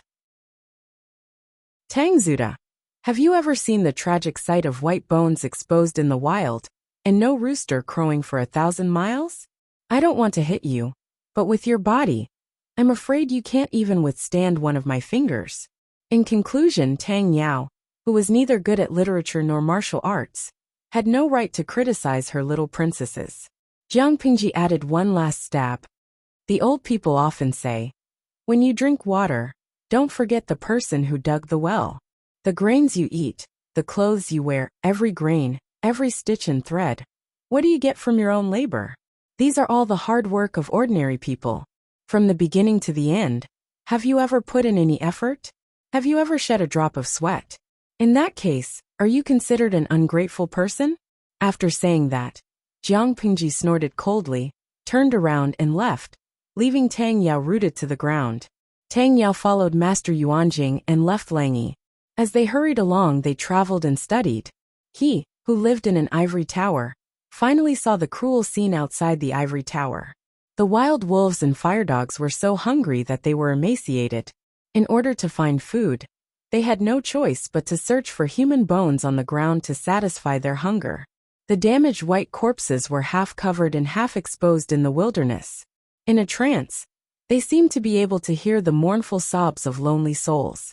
The refugees on the road had lost their humanity under the oppression of life. They could do all kinds of inhumane things. Such a miserable scene caused people to panic in their hearts. After entering the territory of Wanzhou, it turned out to be another paradise on earth. After asking carefully, Tang Yao discovered that the people had put those humble people on a pedestal. Some people even set up longevity tablets for them in their homes. Feng Jin, Wei Xi, Feng Zhen, and the others were all from gentry families. How could the others deserve it? That was why Tang Yao was so conflicted when he saw Jiang Pingji. What he saw and heard were in a fierce struggle with his own thoughts. The two sides were in a deadlock. Tang Yao suddenly had an impulse to try to find an answer from Jiang Pingji. Unsurprisingly, he was severely criticized by her. Tang Yao returned to the house in a daze. Master Yuanjing and Cheng Cheng were chatting and laughing. Zuda, how is it? Tang Yao pursed his lips and did not say a word. Although the master was always nagging, he was sure that the other party definitely knew what had happened. Master Yuanjing sighed and said, if there's anything you don't understand, just watch, listen and think. Why bother to provoke her? Chapter 880. Tang Yao still had no reaction. He looked at the dejected Lu Shi, like a defeated rooster. He had lost all his vigor. Cheng Cheng's gaze shifted between the two of them, as if he was curious about what the teacher and student were up to. After a few breaths, Tang Yao said dejectedly, I meant well. Although the boy's words were harsh, Tang Yao didn't mean any harm. Jiang Pingji had either been fighting or preparing for war all these years. She didn't attend gatherings between the gentry, so she didn't know what others thought of her. Tang Yao was different. He kept in close contact with the gentry, so he was well informed about all kinds of gossip.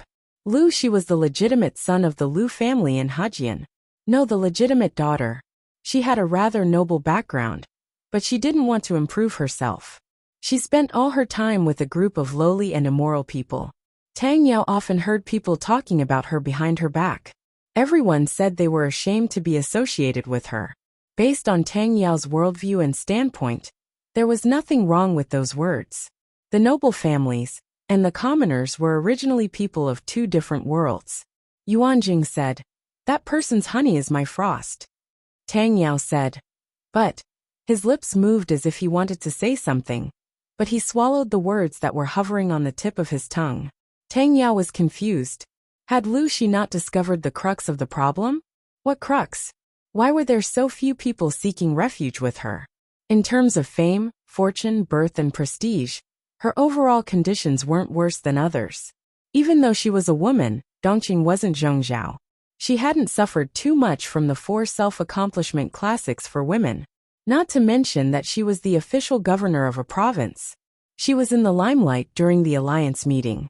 With such good conditions, why were there so few gentry families willing to seek refuge with her? On the surface, it seemed that Lu Shi was in his prime. Seeking refuge with Lu Shi was more promising than seeking refuge with her.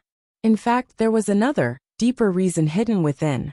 How many of the people around Jiangpingji were from proper aristocratic families? The civil officials were divided equally. Feng Jin, Wei Ci, and Feng Zhen were from gentry families. But other than Feng Jin, the other two's families had fallen.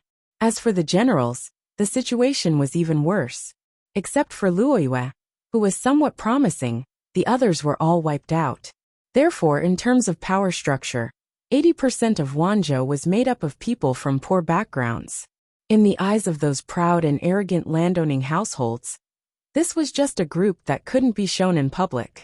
Those aristocratic families who valued bloodlines and insisted on family status were not even willing to share the same room with people of humble origins. To put it bluntly, they would feel disgusted even if they breathed the same air. Not to mention working under a lord and being suppressed by someone of humble origins. How could they tolerate this? This was absolutely intolerable. Not every landowning household was as noble as the Feng family and had a clear understanding of themselves and the general trend of the world. This was also the reason why the Feng clan had been able to survive for 1,000 years. In contrast, the other aristocratic families had been beaten to death on the beach one after another.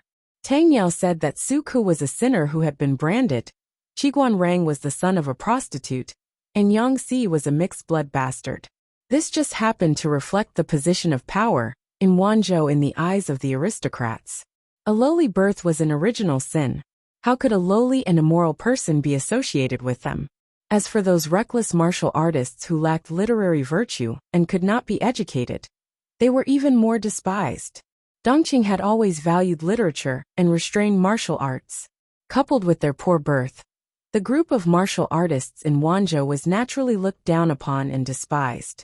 Of course, there was no lack of clear-headed and noble people among the aristocrats, but they were as rare as phoenix feathers and unicorn horns. Tang Yao was scolded by Jiangpingji, and he felt very wronged. In his opinion, he was persuading her out of goodwill, to get closer to the aristocrats, and not to lower her status by mingling with a group of humble people. Master Yuanjing sighed. Tang Yao was a very filial and good student who respected his teachers, but he also had the bad habits of the aristocrats. As a smart person, how could he not see through Jiang Pingji's plan? To him, whether it was the aristocrats or the poor, those who were useful were people, and those who were useless were just trash. In times of prosperity, the aristocrats could cover the sky with one hand. In times of chaos, etiquette collapsed. Whoever had the bigger fist was the boss. Who cared if you were an aristocrat or a poor family? Seeing that Tang Yao's head was still hanging, Yuanjing said, "Lanting is a smart person. How could she not know her own situation?" Tang Yao was even more confused when he said that. If Jiang Pingji was really clear about her situation, she should have made better use of her advantages and contacted the aristocrats. But now, the aristocrats had developed a prejudice against her, and none of them were willing to join her. Master Yuanjing said, "Zuda, you don't have to worry too much. The situation will improve in at most 5 years." It was not completely chaotic yet, and the aristocrats were still immersed in the dream of controlling everything. When the north borderline was destroyed, you don't care about me now, and you won't be able to reach me in the future. Cheng Cheng heard that, and glanced at Master Yuanjing from the corner of his eyes. Cheng Cheng and Jiang Pingji were like teachers and friends. He vaguely knew about the latter's plan. He did not expect the teacher in Langya County to be able to see through everything so keenly. Master Yuanjing said to Tang Yao, "Zuda, come here and help me organize." Instead of letting the student go out and offend people, it was better to keep him by his side and help him compile the teaching materials to avoid getting into trouble. Putting aside Tang Yao's other qualities, at least his talent was worthy of recognition. Little did he know that Master Yuanjing's decision allowed Tang Yao to avoid a fatal crisis. Tang Yao and Jiang Pingji's conversation did not go unnoticed. The content of the conversation spread out, and soon reached the ears of a few people involved. Suka's expression was cold. Qiguan Rang sneered when he heard that. Yang Si snorted and went straight to the door. As mentioned earlier, Yang Si's teacher was Master Yuanjing. If one were to get to the bottom of it, he and Tang Yao could be considered brothers of the same master. In his early years, Master Yuanjing traveled abroad to train himself and pick up good seedlings from his family. Yang Si, who was still a baby, was abandoned by his mother behind the door of a cheap hostel near the brothel. The place was remote and cold. When he was about to cry his last breath, Master Yuanjing happened to be practicing his sword in the backyard of the hostel. He heard the noise and picked up the baby. Master Yuanjing knew the child's background, so he did not deliberately look for the child's mother. Instead, he found a farmer nearby to raise the child. Otherwise, with Yang Si's status, how could he learn to read and write? Yang Si did not come to beat him up, and he did not introduce himself as soon as they met. Instead, he called himself Master Yuanjing's student. Tang Yao did not know his background, so he was foolishly tricked by Yang Si to learn from each other. After a round of competition, Tang Yao lost more than he won. "May I know where you are from, senior?" Tang Yao asked in hindsight. His attitude was sincere and humble. Yang Si smiled insincerely and said, "I'm from Dingjun in Qinzhou." Tang Yao's heart skipped a beat when he heard the address. He had a vague bad feeling. As expected, Yang Si stood up and flicked his sleeves. He looked humble, but he was actually mocking the other party. "He's just the son of a prostitute. He's just a lowly and immoral person. How is he qualified to be called by you?" Chapter 881. Yang Si seemed calm, but in fact he was a hot-tempered person who refused to suffer losses. Wei Si owed him 1 copper coin worth of buns, and Yang Si could also remember it well. With the compound interest, it turned into several strings of cash. He even dared to trick his best friend, let alone a brat who spoke rudely to him.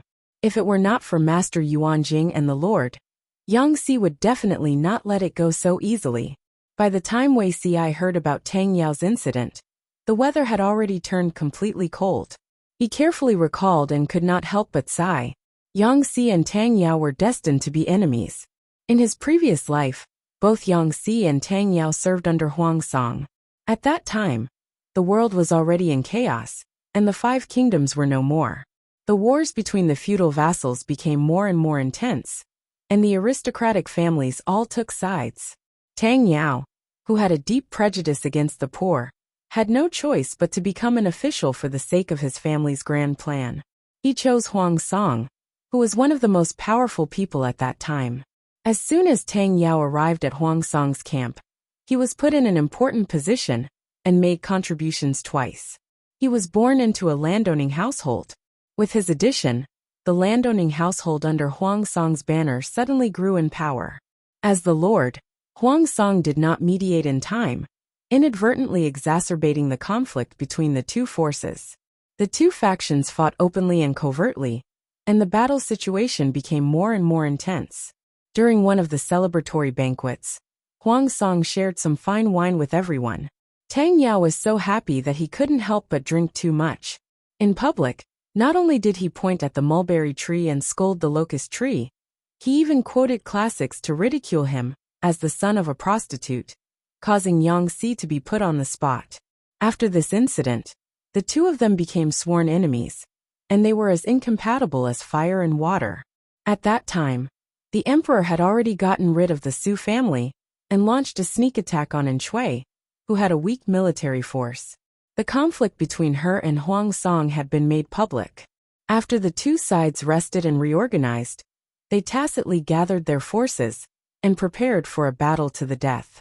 The frontal battlefield was in a stalemate, so His Majesty placed the breakthrough point of the battle on the weaker flank. Coincidentally, Yang Si and Tang Yao were arranged to be together. His Majesty took advantage of Yang Si's gluttony and deliberately sent people to contact Yang Si, and deliberately let Tang Yao see it. Everyone in Huang Song's faction knew that Yang Si was a picky eater. There were very few foods that could be approved by his picky tongue. At first, Huang Song scoffed at this. This kind of lowly method of sowing discord was completely ineffective. It was fine if it happened once or twice, and Yang Si had personally explained it to Huang Song. But what if it happened more often? Many a little makes a mickle. The snowball of suspicion was getting bigger and bigger. Coupled with Tang Yao's provocation, Yang Si's situation was worrying. Even though Yang Si righteously rejected the sugar-coated bullet later, Huang Song's suspicion of him had already taken root. After that, His Majesty took the counselor's advice and played a hat trick. He successfully killed some of Huang Song's elites and asked the best calligrapher to imitate Yang Si's handwriting to write a specious letter to the enemy. Then, he deliberately exposed the flaws to Tang Yao. Since Tang Yao had obtained the evidence, he naturally wouldn't let go of this opportunity easily. On the other hand, His Majesty had sent an undercover agent to secretly leak information to Yang Si, telling him to escape as soon as possible. After a whole set of punches, there was no place for Yang Si to hide under Huang Song's tent.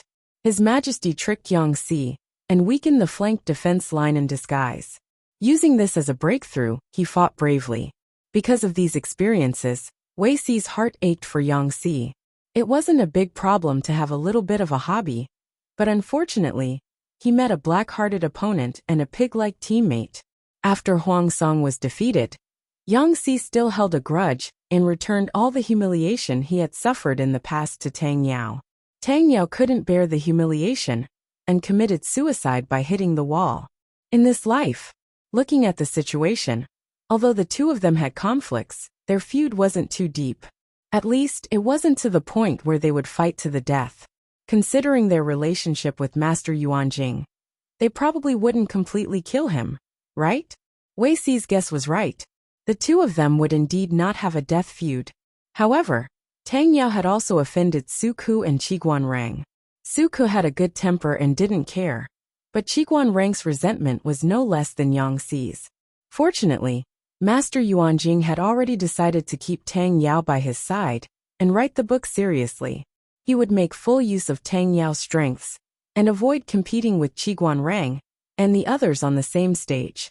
In this way, there wouldn't be many opportunities for them to have conflicts, and they wouldn't fight to the death. This year was the second year of the farming system. God was especially kind, and there was abundant rain, so Wanzhou welcomed a rare bumper harvest. According to the rules of the farming system, the state government could receive 30 to 40% of the food. Even so, the amount of food left in the hands of the people was more than twice as much as before. The taxes collected by the state government filled the warehouse to the brim. According to Su Ku's calculations, it was enough to support Wanzhou's expenses for 3 years. When Jiang Pengji received the news, she had already taken Qiguan Rang and the others to Chongzhou. Yang Si went to Hu County according to the original plan. Feng Jin and Su Ku stayed in Wanzhou to look after the house. Of course, looking after the house in a place like Wanzhou wasn't an easy job.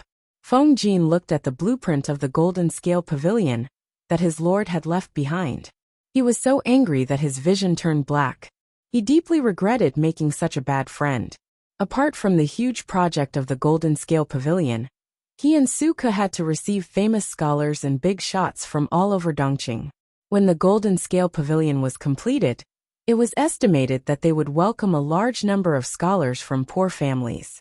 Just thinking about the huge workload, even a gentleman like Feng Jin wanted to curse and strangle his lord to death. Because of this deceitful lord, he and Jingxian didn't dare to ask for the second treasure.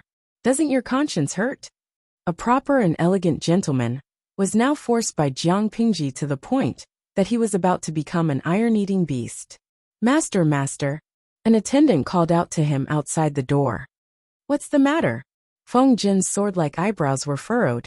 The old master is here. He's outside the house now. The old master? Feng Jin had stayed up for too long. He was still feeling lightheaded. He didn't react when he heard the way he was addressed. Wait, Feng Jin shuddered and woke up in an instant. Why is father here? Wasn't the old master referring to his father? Feng Jin hurriedly put on his wooden clogs and hurriedly went to the door to welcome his father, Feng Ren. The attendant at the side secretly complained, but he didn't dare to stop Feng Jin. He could only accept his fate and follow. The travel-worn Feng Ren saw his second son's untidy clothes and untidy hair. His expression was a little strange. Feng Jin was speechless. Feng Ren received the beginner's teaching materials earlier than Master Yuanjing, but he arrived in Wanzhou nearly a month later than him. It wasn't that he deliberately delayed the time. It was entirely because it took time to organize 10,000 books. Moreover, they were all made of bamboo slips. They were packed in dozens of carriages. Not only did they move slowly, but they also encountered bad weather for a few days. In order to prevent the slips from getting damp, they had to find a village to rest for the time being. After some delay, how could his walking speed compare to Master Yuanjing's group, who had a light carriage? Your clothes are untidy, and you don't care about your appearance. How dare you appear in public like this? What a scandal! Feng Ren frowned. His second son had always been steady. He didn't expect that after Feng Jin got married and became a father, he became more and more degenerate. Feng Jin was speechless. Chapter 882. Before late autumn, Jiang Pingji successfully arrived at the Chongzhou capital with more than 10,000 troops and horses, and the little princess's resentment buff. Chongzhou was more northerly than Wanzhou, and the omen of winter could already be felt. When Feng Zhen and Qiguan Rang each held onto their fur cloaks and refused to let go, Jiang Pingji was still graceful. Zhengtu, is there anyone in front to receive us? Jiang Pingji called out to Fu Wang, who was leading the troops from a distance. Fu Wang led the troops to clear the way. His burly and strong body rode on a tall horse. He was born with a dignified aura. However, such an extraordinary and valiant man had now furrowed his brows into a knot. Just by looking at his face, outsiders could tell that he had a lot on his mind. Hearing his lord's call from behind, Fu Wang's heart overflowed with anxiety. Jiang Pingji knew what he was anxious about. Fu Wang seemed to miss Huijun very much. He often sent her all kinds of things through the hands of others. Sometimes it was rouge and face powder that women liked. Sometimes it was brightly colored silk satin. Sometimes it was just 1 or 2 bunches of ordinary wild flowers. Occasionally, he even copied some interesting words for her. If he received something good, he would not forget to send it to her. However, no matter how Fu Wang tried to be friendly, Huijun avoided meeting him. What a joke! How could she let him see her appearance? Counting from the end of April, she was almost 5 months pregnant. She could not use the excuse of getting fat to coax a child to fool Fu Wang. Instead of being caught red-handed by him, it was better to continue hiding and wait until she gave birth to the child. Unfortunately, man proposes, God disposes. The weather was nice that day. Huijun was pregnant and prepared to carry books to the courtyard to read in detail to recharge herself. She did not want to be a burden to her Langjun. After the child was born, she still had to find a way to make a living and support her mother and son. Jiang Pingji knew her plan. She turned around and got Huijun a precious teaching material on arithmetic. I forgot to mention that ever since Jiang Pingji suggested the division of subjects, Cheng Cheng and Master Yuanjing forgot to eat and sleep. They referred to the formula of arithmetic, that Jiang Pingji gave them and searched for ancient books on related subjects. They came up with a rough teaching material on basic arithmetic. If Huijun learned well, he could arrange for her to learn from Su Ku after she gave birth and learn how to manage the household affairs. Just as she was charging, she realized that a large patch of dark clouds had descended on her head. When she looked up, a tall and burly general stood in front of her, blocking the sun above her head. The other party's tiger eyes stared at her lower abdomen in confusion. His whole body froze on the spot, motionless, as if someone had pressed the pause button. At that moment, Huijun was so shocked that her soul almost left her body. This face, she was not dead. Huijun was so frightened that she did not even bother to put on her wooden clogs. She got up and pushed Fu Wang away, running barefoot into the house. Fu Wang. Huijun was not as tall as Fu Wang. Not only were her legs shorter, but she also had to take care of the child in her belly, so she did not dare to run too fast. Before she could take 2 steps, Fu Wang grabbed her by the collar and pulled her back. Mine? Fu Wang stared at her stomach and raised his eyebrows. Huijun did not say a word. Fu Wang picked her up and placed her in the corridor. He then picked up her wooden clogs. Forget it, it's yours anyway. Fu Wang had been in Wanzhou for some time. Although Jiang Pingji had long concealed Huijun's identity, if Fu Wang was determined to investigate, he would more or less find out something. Moreover, when Fu Wang met Huijun, she was still the Empress of the Dongqing Emperor. I'm going to Chengzhou with the Lord to prepare for the war. I'm afraid I won't be back for a few years, so I wanted to come and see you. He did not expect her to give him such a big surprise. He was almost scared out of his wits. Huijun did not speak. She only used her right hand to cover her stomach and her left hand to tightly grasp the teaching materials that Jiang Pingji had given her. I've asked the Lord. You're unmarried now. The Dongqing Emperor was completely dead, and the 4th Prince Wu Majun was only left with a skeleton. Huijun should be considered a widow now. Since she was a widow, she was unmarried. After a while, Fu Wang tried to reach out to touch Huijun's stomach. She was so scared that her whole body tensed up. When I come back, I'll teach him martial arts and reading. I won't let you work too hard. If you run into any trouble, take this to my former deputy general. He's stationed here now. If he sees this thing, he'll definitely help you if he can. Huijun looked at Fu Wang with a strange expression. He was not even sure who the child in her stomach belonged to. How dare he say that? Fu Wang was talking to himself. Huijun said with slight awkwardness, Fu. General Fu, what do you mean? You've accepted all the things I've given you over the past few months. After hearing that, Huijun almost could not react. She thought that Fu Wang's first reaction when he saw her was to take something and chop her into pieces to vent his anger. At Jiamen Pass, if she had not purposely set a trap for Fu Wang, even if he had lost, he would not have lost so badly. She did not think that this man was really interested in her. Fu Wang passed the token that he always carried with him to her hand. He said a few words in a hurry, then climbed over the wall and left. Huijun was speechless. She was wondering how Fu Wang, this uncouth man, could sneak in without a sound. Did he climb over the wall? Thinking of this, Huijun could not help but frown. Lecher, you actually think that the Lord's backyard is your home? Fu Wang liked Huijun. Knowing that she was pregnant, he changed the things he usually gave her to good medicinal herbs that were gentle and nourishing.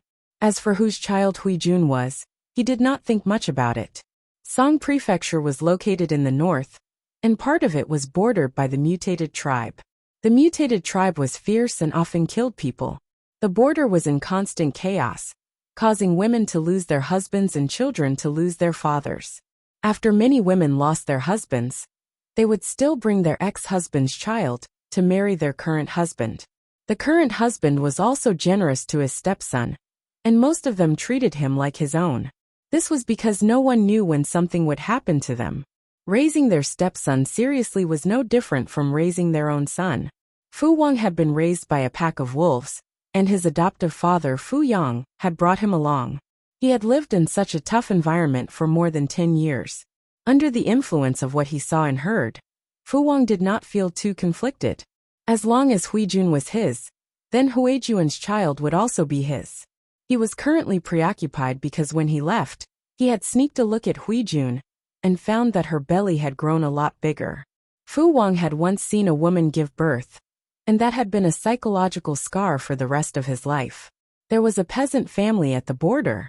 The husband had recently passed away, and the wife, who was more than 9 months pregnant, could only manage the household and bear the heavy burden of field work. Unexpectedly, she was too tired, and her amniotic fluid broke, and she was about to give birth on the spot. At that time, Fu Wang was still living with the wolf pack.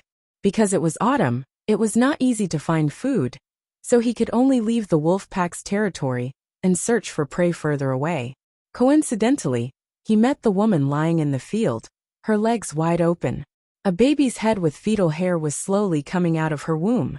The young Fu Wang was so scared that he was sweating all over.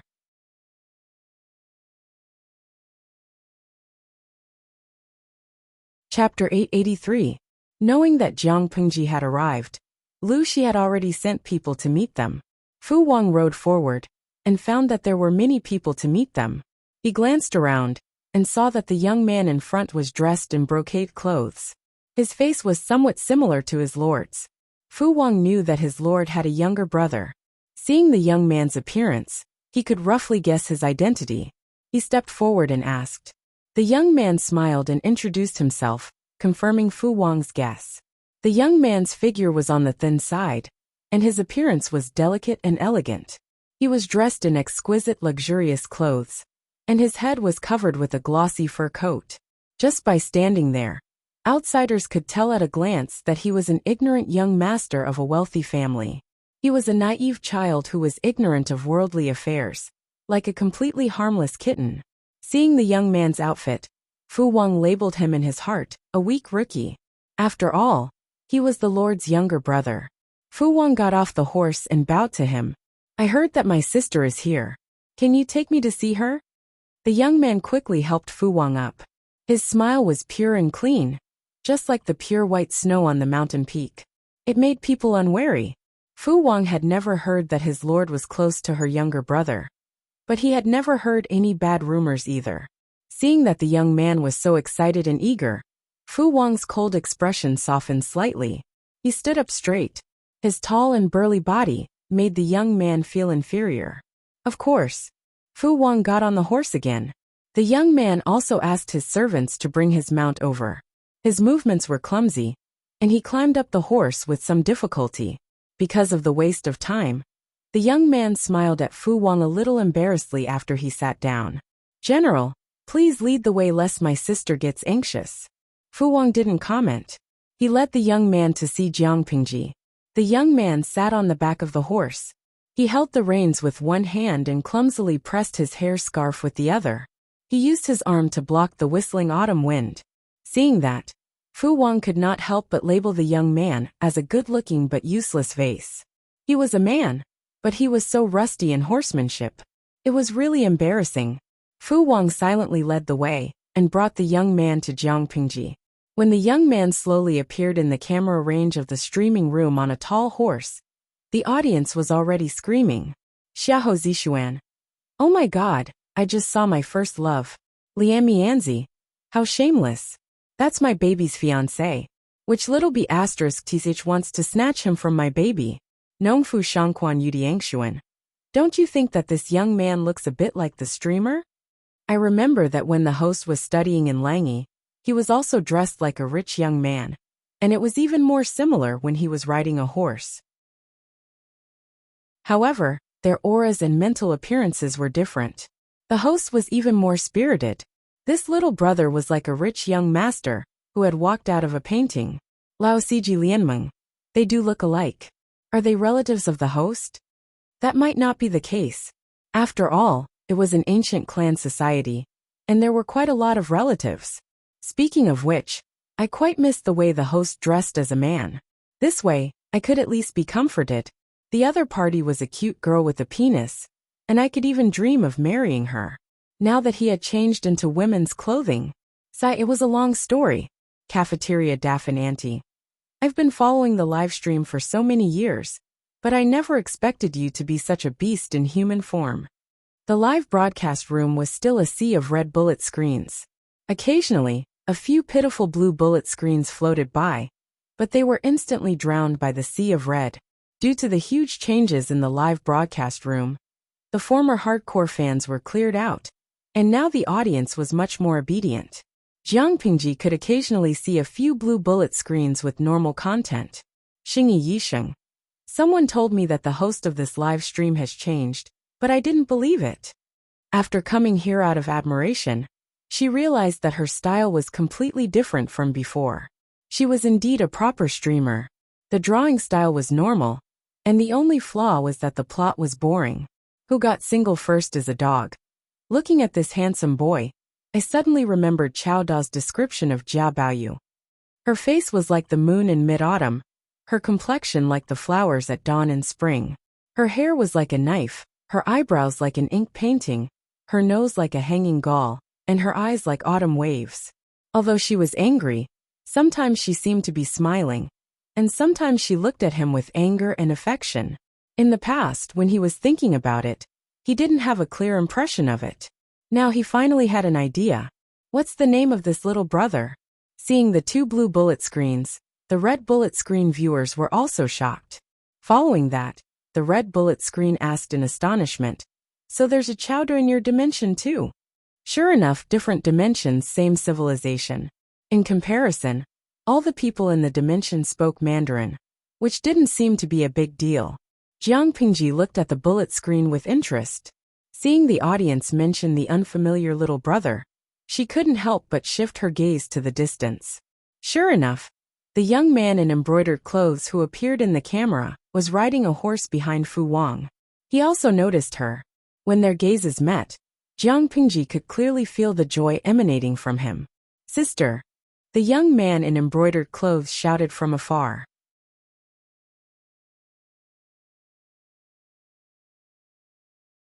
Chapter 884. The young man responded, and was about to help Jiang Pingji get on the horse. However, Jiang Pingji didn't need his help. After getting on the horse easily, the young man returned to his own horse, and continued to climb up the horse's back with a clumsy posture.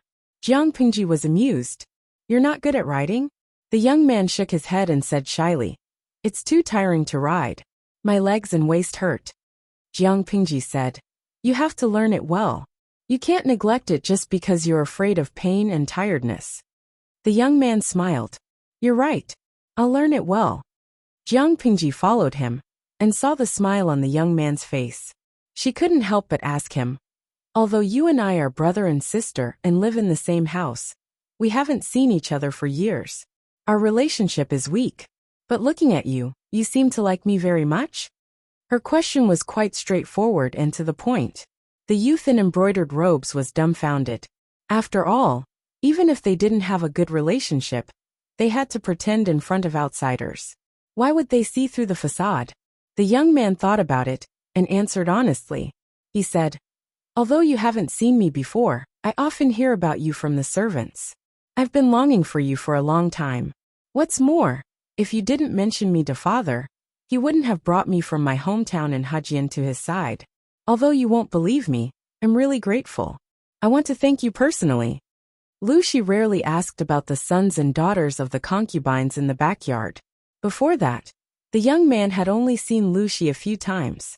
Now he was valued by his father, brought to his side, and supervised every day. This was something he didn't even dare to dream of. Jiang Pingji smiled. She said, "Your father's son. Blood ties can't be severed. Even if I didn't mention this to father, you should consider marriage. He can't just ignore you. I really didn't do much." The young man said, "No matter what, I still like you very much. Father always said that if I could have 30% of your understanding, he would be satisfied. However, I feel that life is short and it's time to have fun. Understanding is something you're born with. It can't be forced. No matter how hard I try, I can't do it well. I might as well forget about it. Anyway, father and sister won't let me starve to death on the streets." Jiang Pingji couldn't help but smile. She said, "Life is short, so it's time to have fun?" Zisher often said the same thing. If you meet, You might have a common language. You're the son of the family. Father won't allow you to muddle along. The embroidered-clothed youth said. "Zee sure? Was it Feng Zhen who worked for sister?" Listening to the elder sister's words, the younger brother was a little curious. However, he is a talent that elder sister needs to use. He can't be like little brother, who wastes his time seeking pleasure. Little brother shouldn't lead him astray. Jiang Pingji was amused by the young man in embroidered clothes. Feng Zhen was a seasoned veteran in the world of romance. If anyone was to be led astray, it would be Feng Zhen who led others astray. The youth in embroidered clothes was very talkative. He looked a little shy, but his personality was very cheerful. There was almost no awkward silence. Seeing that they were about to enter the city, Jiang Pingji said, "You're almost 15 this year, right?" The youth in embroidered robes said, "After the 12th month I'll be 15. Has father thought about what courtesy name he wants to give you?" Although courtesy names were given after one's coronation, father and elders could name them in advance. With Lu Shi's reputation and Jiang Pingji's status, the youth in embroidered robes had a strong backing. He had the right to choose a courtesy name in advance. The youth in embroidered robes said, "Father said a while ago that he wants to pick again. After he's done he can look at me." Speaking of his marriage, the youth in embroidered robes was not shy. Instead, he was generous. His eyes were full of curiosity about the unknown. "Indeed, we should choose carefully." The group entered the city. There were few people on the streets. But looking at the people's attire and complexion, they were living a good life. Although Lu Shi had decided to retire behind the scenes, the mansion he lived in was still his old house. It was much larger than the mansion in Hejian. Lu Shi's housekeeper was looking around anxiously outside the mansion. He even stretched his neck. Seeing the target appear at the end of the long street, the old housekeeper's wrinkled face was filled with joy. Even his eyes lit up. "This old servant greets the eldest lady." Jiang Pingji got off the horse and handed Little White's reins to the groom. "Is father here?" The old housekeeper nodded vigorously. Yes. Master has been waiting for you all day." Jiang Pingji asked Fu Wang to set up camp outside the city. After the soldiers were settled, she entered the mansion with the old housekeeper leading the way. "This daughter greets father." Jiang Pingji greeted Lu Shi. Halfway through her greeting, Lu Shi helped her up. "Lanting has lost a lot of weight. You look taller than before." Jiang Pingji was only half a head shorter than Lu Shi, and half a head taller than her brother. This height was not considered short among men, not to mention that she was a woman. She really stood out from the crowd.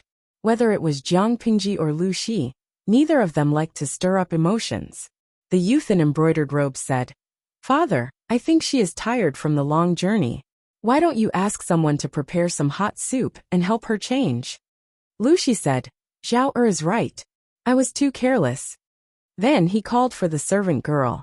Jiang Pingji closed the streaming room and went to wash up with the servant girl.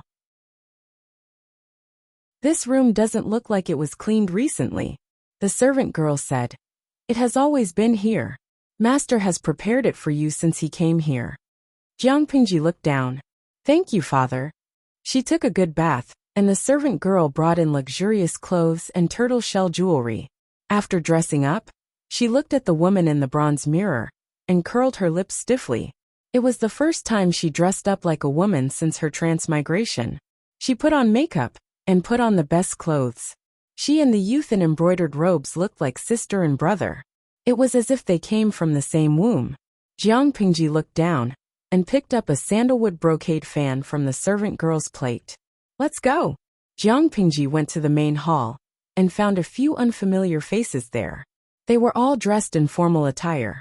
Lu Shi was talking to them. When he saw Jiang Pingji, he quickly got up. He said, "Lanting, come to your father's side." Jiang Pingji walked over, and the middle-aged men all looked at her with scrutinizing eyes. They all had the same question in their eyes.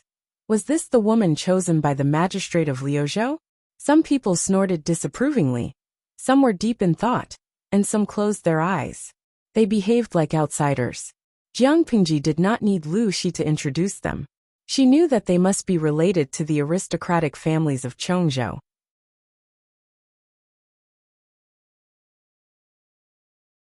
Chapter 885. Jiang Pingji sat down on the seat to the right of Lu Shi. She shifted her gaze and sized up the people with the same gaze. Noticing Jiang Pingji's disdainful scrutiny, they were rather unhappy. They were Lu Shi's distinguished guests, and usually treated him as equals. As Lu Shi's daughter, Jiang Pingji was supposed to greet them as a junior. Not only did she not greet them, but she also arrogantly skipped over it.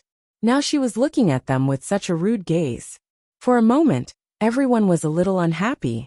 Their opinions of Jiang Pingji grew. Lu Shi saw all of this. He knew his daughter's temperament. It would definitely be the charaba again later. He took the initiative to bridge the gap between Jiang Pingji and the aristocrats of Chongzhou, trying to ease the awkward atmosphere between them. At that moment, one of them spoke up. He asked, "Magistrate Lu said earlier that he had an important matter to discuss with us. What is it?" Jiang Pingji sat upright in her seat. Her right hand held the handle of her sandalwood brocade fan. She tapped the palm of her left hand from time to time. She was bored, so she turned on the live stream. The audience thought that Jiang Pingji's live stream for the day had ended. They went home and looked for their mothers. They didn't expect the live stream, which had been off for almost an hour, to suddenly turn on. Everyone quickly clicked on it. A few middle-aged men appeared on the screen, looking at their sitting postures and the surrounding environment. They were probably having a meeting? The audience harbored this doubt and went to look for their streamer. They searched and searched. Where did the streamer go? The audience was stunned. A scary thought popped up in their heads. Could it be that the streamer in the live stream room had changed again in such a short time? Little Smart Express. Sigma degree, asterisk. Chaodosak, this elegant lady. Who are you? Lihuasueyu, I'm shocked. So our streamer is a crossdresser? He's so beautiful. He looks like the husband of the baby. Shuaningi. To the previous commenter, eat baby's machete. That's obviously my husband. Iji roasted chicken, I'm shocked. This is definitely a Lifetime series. Oh my god. The streamer actually knows how to put on makeup in cross-dressing. Jiang Pingji rarely put on makeup. She was usually barefaced. Of course, her skin had always been good. Even without makeup, her looks were above average. Now, with the help of the maidservant, her looks had been raised to 10 points. Coupled with her imposing aura, she gave off the illusion that she was a queen inspecting her territory and servants. The audience in the streaming room locked their cameras on Jiang Pingji and took 360-degree screenshots. Jiang Pingji had been streaming for more than 6 years, but it was the first time the audience saw her dressed like a noble girl. After the initial shock, the audience turned their attention elsewhere, and then they heard such infuriating words. One of them said, "The Lu Prefecture overseer is in his prime. In my opinion, it's far from time for him to abdicate his position. It's not that I'm trying to sow discord. It's just that your daughter is of marriageable age. Once they got married, they would be part of the husband's family. Third Langjun is the one who inherits the title of governor of Lu province." Jianbing Guogua, who is this? Who gave him the guts to say that? Could sowing discord be any more despicable? Jinju milk tea. I'm afraid he doesn't know how to spell the word death. Gubuli Baozi. Streamer, don't be a coward. Give him a slap and let him have a taste of what it means to be a spinning top. He's so thick-skinned. Why doesn't he take a piss and look at himself? Is our little fairy someone you mortals can casually criticize? The audience was fuming with rage. Who didn't crawl out of their mother's womb? Only this person was special. He actually came out of the chrysanthemum? So he was a cut above others? The audience was filled with righteous indignation. They believed that Jiang Pingji wouldn't be at a disadvantage, but allowing such a clown to jump around in front of them would affect the mood of their little fairy streamer. If their little fairy was unhappy, they couldn't be happy either. Do you know what a little fairy is? That's the Tai Sui. Provoking the Tai Sui means you have a death wish. Jiang Pingji maintained an upright sitting posture, but the corner of her lips had a sneer of mockery. Lu Zhao quietly lowered his presence. He ate and drank, showing signs of getting closer to Yang Si. Otherwise, what else could he do? This was a meeting between the big shots. Anyone's arm was thicker than his thigh. For the sake of his life, it was better for him to be a quiet, handsome man. Regardless of whether it was his unfathomable sister, his black-hearted and merciless father, or the big shots from the aristocratic families in Chongzhou, he couldn't afford to offend any of them. Unfortunately, I'm not the mountain. When the mountain comes, it's me. Lu Zhao was implicated even though he was lying down. Hearing someone talk about him, he raised his head in a daze. He recalled what the person had just said, and suddenly broke out in a cold sweat. He glanced at the unhappy Lu Shi and the expressionless Jiang Pingji from the corner of his eyes. He hurriedly laughed dryly and tried to salvage the situation. Uncles, you think too highly of me. Everyone knows of my sister's talent. You're already the lord of a prefecture before you're 20 years old. Now you can even share my father's burdens. How can I be mentioned in the same breath as you? To tell you the truth, I'm neither good at literature nor martial arts. The teacher always scolds me for being a blockhead and not being of great use. From now on, I only hope that you can take pity on this good-for-nothing brother of yours and guide him. Lu Zhao belittled himself to be worthless, and even revealed a bashful and silly smile. His cowardly attitude made the elders of the aristocratic families look at him with disdain. Lu Zhao had already backed down, but the person just now was not willing to let it go so easily. He continued to stroke his beard with a smile and said to himself, like father, like son. Why are you so humble, Third Langjun? There are many late bloomers in this world. You're the son of the governor of Lu Prefecture. Your future is limitless. Moreover, since ancient times, it has always been the male who inherits the family business. How can a son-in-law inherit it? Isn't this giving someone else's dowry for nothing and cutting off the family line? If the ancestors knew about this in the afterlife, they might even scold their descendants for being unfilial. For this reason, Third Langjun should study hard and strive to inherit the family line as soon as possible. The more he listened, the worse Lu Zhao's expression became. Today's main character was his sister, not him. This old thing who couldn't distinguish between the important and the important. Did he want to roast him to death? Lu Zhao was about to speak when he heard a soft sound. It was neither soft nor loud, but it was enough to attract everyone's attention. He saw his sister open the sandalwood brocade fan in her hand, revealing the beautiful mountains and rivers painted on the fan. The person heard the noise and provoked her maliciously. Why? Does the eldest lady of the Lu family think that I'm wrong? Jiang Pingji looked at him with a cold smile. The person smiled proudly as if he had won a battle. In his opinion, Jiang Pingji couldn't win against him in an argument, so she had nothing to say. TSK, he thought she would be difficult to deal with. To put it bluntly, she was just a woman who could not withstand a single blow. Chapter 886. Hearing that, the man's face turned green and white. Jiang Pingji waved her fan and said leisurely, "You have a good relationship with my father, but you don't have the right to call yourself my elder, let alone address me as the eldest lady of the Lu family. Is that something you can call me? To put it bluntly, you have already offended your superiors and have no respect for the law. According to Dongqing's laws, if I want to punish you with a small punishment, no one can find fault with it, right?" The man's expression froze. He couldn't breathe, but he couldn't swallow it. Not long ago, he was still proud of himself, laughing at the little girl who gave in to him. He didn't expect her to use her power to oppress him. Did she have no shame? Oh, the little fairy has always been shameless.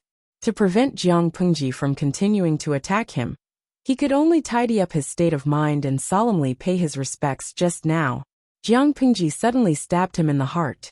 Just now you said that I am of marriageable age. To put it bluntly, it's something that even my father doesn't care about, but you can't wait. At the very least, I can find a son-in-law, and their children will all have the surname Lu. After all, they will still have the blood of the Lu family. It's better than adopting someone else's fake son and pretending to raise him as one's own son. It's better.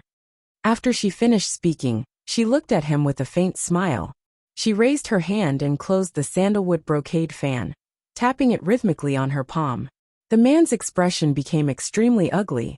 Not only was Jiang Pingji using her power to oppress him, but there was also the meaning behind her words. Everyone in Chongzhou knew that it was difficult for him to have children. He had many daughters, but there was no sign of a son. To prevent the direct line of descent from being abandoned, he could only adopt a nephew from one of his brothers as a fake son. He was still fuming. He didn't expect such an embarrassing matter to be spoken of in public by a little girl who was still wet behind the ears. His reputation was on the floor. Didn't Lu Shi just rush to Chongzhou today? Why was he so familiar with the matters in Chongzhou? Unbeknownst to him, Jiang Pingji had no time to understand the power network in Chongzhou, let alone know who they were. But that wasn't important. Jiang Pingji lowered her eyes and said, "Since it's your first offense, I won't hold it against you. Get up." The man was furious. When the others saw the situation, they re-evaluated Jiang Pingji. Zhang Xian had thought that the other party had a good temper. But from the looks of it, it turned out that the other party had a sharp personality. She didn't understand the ways of the world. If she didn't know how to build a good relationship with them at this time, she would suffer in the future. Chongzhou was not a place where a prefecture magistrate could cover the sky with one hand. Back then, Jiang Pingji had suggested that Lu Shi fight for the position of Chongzhou's magistrate. There were two reasons. The aristocratic families were scarce, and they were rich in sandalwood. Landowning households were scarce, but it wasn't as if they didn't exist. On the contrary, it was precisely because of the small number of landowning households that they were especially close to one another, and their marriages were also very solid. Lu Shi had been operating in Chongzhou for many years, and had only obtained a portion of the authority. The other portion was in the hands of these aristocratic families. If they sincerely wanted to cause trouble for Jiang Pingji, although it would not be to the extent of making it difficult for her to move, it would be enough to annoy her to the point of being badly battered. Lu Shi purposely arranged for both parties to meet. His original intention was to let Jiang Pingji familiarize herself with them, so that they could interact more easily in the future. Who would have thought that Jiang Pingji's side would be cold and uncooperative? The aristocratic families of Chongzhou would bully Jiang Pingji, because she was a woman, and she was young. If Jiang Pingji was really declining, the portion of authority that Lu Shi had given her would be completely swallowed up by these aristocratic families. Everyone knew how to calculate. It was just a matter of who was faster and smarter. Without a doubt, Jiang Pingji had a personality that refused to be taken advantage of. How could she tolerate others giving her a bad attitude? She secretly gestured to Li Yun, who was guarding outside. With the cover of her loose and luxurious robes, no one noticed. Lu Shi, who was at the side, spoke up to smooth things over. At the same time, he glanced at Jiang Pingji with a worried gaze. The maids carried the dining table and filed in from outside. Lu Zhao, who was squatting in the corner, saw them and his eyes lit up. At the banquet, Jiang Pingji was not facing one person's provocation. She was facing the combined suppression of all the stubborn forces in Chongzhou. However, she had already mentioned her status as the prefecture magistrate. The others could not use their status as elders to criticize her. Even so, they still had ways to make things difficult for Jiang Pingji. It seemed like they were asking her how she would govern Chongzhou in the future. But in reality, they were hinting to her not to be too stupid. Chongzhou was not her Wanzhou. The atmosphere here was very tough. Even if she was the noble prefecture magistrate, if she was unlucky and accidentally encountered a group of horse bandits who ran out to take advantage of her, she would not be able to call for help even if she called for help. It was a concern on the surface, but it was actually a threat. Lu Zhao, who was a bystander, was watching the immortals fight. He was excited to watch, and was even more determined not to get involved. It was not bad to be a quiet and handsome man, to be a rarely seen sibling clan, and to be free and unfettered for a lifetime. After 3 rounds of wine, Jiang Pingji had already roughly explained her plan to farm land. The heads of the various families all declined. Taking advantage of the chaos in Chongzhou, they used tricks and plunder to annex countless fertile lands and mansions. In other words, as long as there was land in the entire Chongzhou that could be farmed, it was basically theirs. If Jiang Pingji wanted to farm land on a large scale, she would definitely have to borrow land from them. It was fine to borrow things, but she was afraid that once she lent it, she would not be able to get it back. Moreover, Why would a weak woman need so much land? Farmland to deal with the northern borderline? Was she out of her mind? If she was willing to sacrifice her looks to get closer to the northern borderline, she might be able to exchange for 3 to 5 years of peace for the people of Chongzhou. None of them were willing to agree. Once it involved their own interests, the heads of the aristocratic families were like the reincarnation of loaches. They were all slippery. One said that they did not have much land. Those were the sacrificial fields of their clan, and could not be lent out. One said that their fields were all barren dry land. Even if they lent it out, the crops planted there would not be able to survive. One said that their fertile lands were all within the borders of the 3 cities that the northern borderline had snatched away.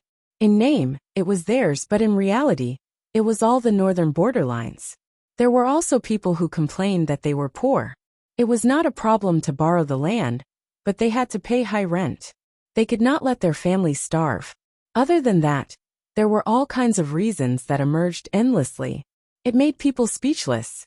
Was this the head of the aristocratic families, or the head of the gangsters in the marketplace? Jiang Pingji was not in a hurry. She drank her wine on her own, and occasionally talked to Lu Shi. She looked unmoved. The heads of the families were also waiting patiently. When Jiang Pingji lost her patience and panicked, they would be able to gain control. At that moment, Jiang Pingji suddenly said, "Father, do you have enough troops and horses?" Lu Shi smiled. "I think it should be enough." Jiang Pingji said, "I brought 12,000 elites from Wanzhou. Each of them can fight 1 against 5. It is indeed enough." The father and daughter talked in riddles. The others had a bad feeling. As if to confirm their guess, there was a concentrated sound of armor rubbing against each other. "What's going on outside?" Jiang Pingji knocked the clothes fan on the table with a bang. The crisp sound broke the tense atmosphere. However, what she said next made people feel like they had fallen into hell. "I have always been afraid of trouble. If you are not willing to discuss it properly, then I can only find another way. Since you refuse a toast, how about drinking a forfeit?"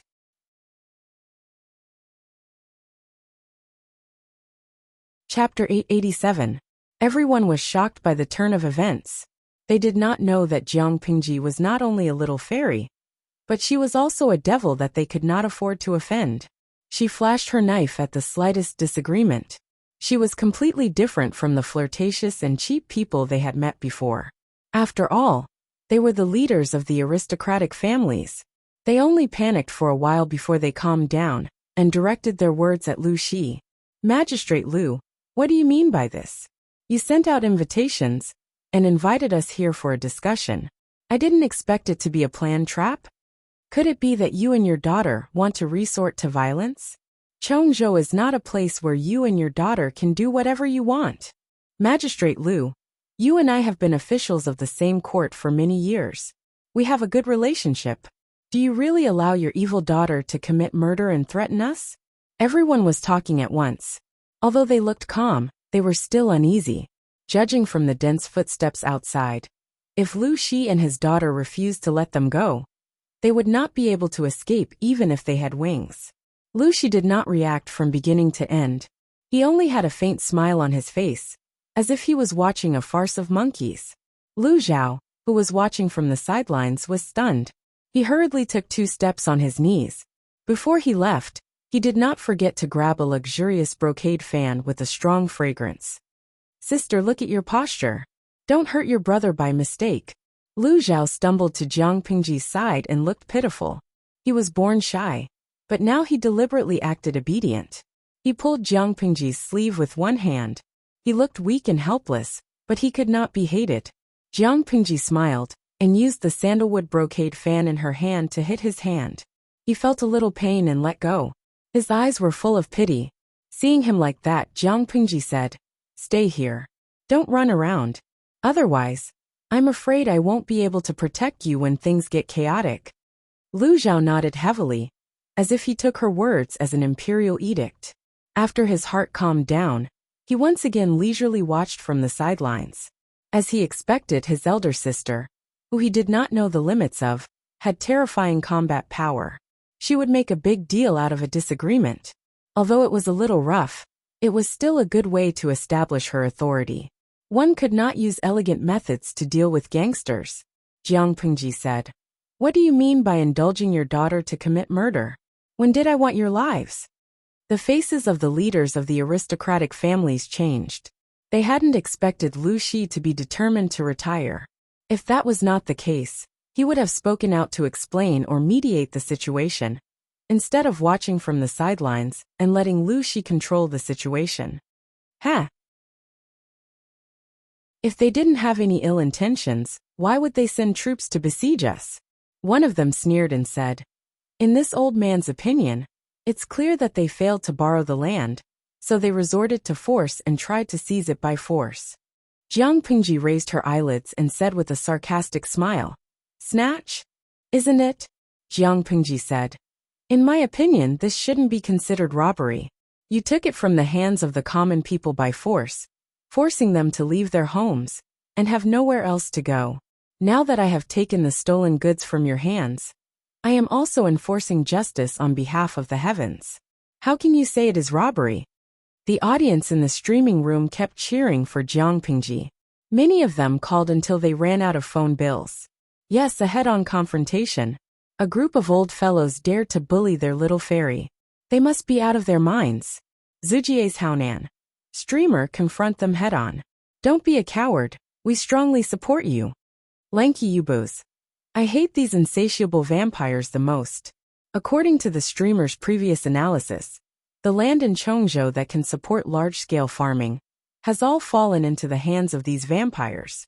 Don't these people have any F***king idea of the trickery? Luo, what should we do? I feel that this streaming room can't continue. I actually agree with the streamer's opinion. Regardless of the form of robbery, it was robbery. However, Jiang Pingji the bandit could describe her robbing behavior in such a dignified manner that her fanboys and girls cheered for her crazily. Many of the audience laughed at themselves and continued to support Jiang Pingji after they finished mocking her. Lu Zhao, who was hiding behind Jiang Pingji, also looked surprised. He had been living in the backyard of the Lu residence since he was a child. He was a nameless and neglected son of a concubine. Fortunately, he was optimistic and steady by nature.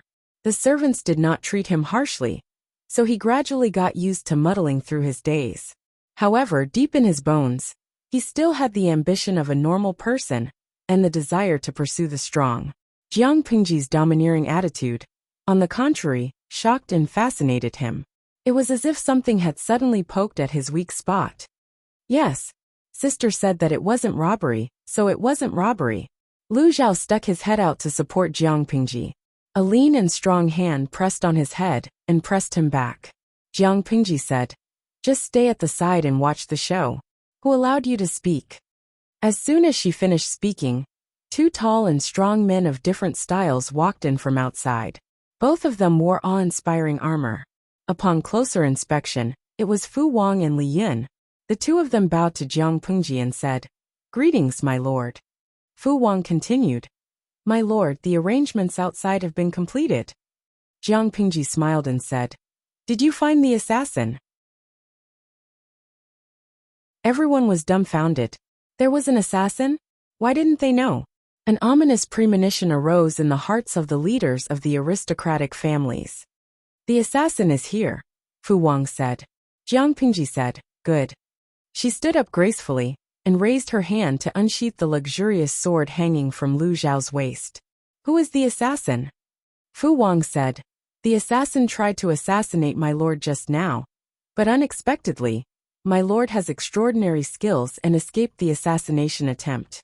The assassin saw that the situation was not good and took the people present as hostages in an attempt to escape from the heavy encirclement. My lord, what should we do now? Although the hostages are important, we can't let the assassin go so easily. Jiang Pingji sneered. Fu Wang said again, but if the assassin has evil intentions? The audience was stunned. Was Fu Wang talking in his sleep? The leaders of the aristocratic families understood, and their faces turned ashen. Lu Shi was determined to make life difficult for them. Where was the assassin? It was just an excuse from her, hinting that if they did not obey, They would become souls under the sword of an imaginary assassin. Lu Shi, how dare you? Jiang Pingji said. Why wouldn't I dare? Having said that, Li Yun, who was at the side, quickly captured the man and brought him before Jiang Pingji.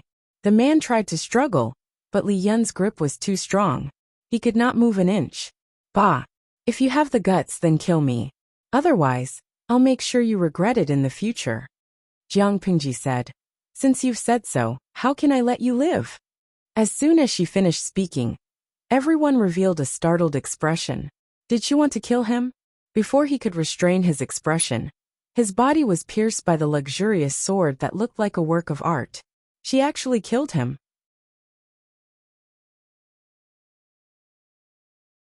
Chapter 888.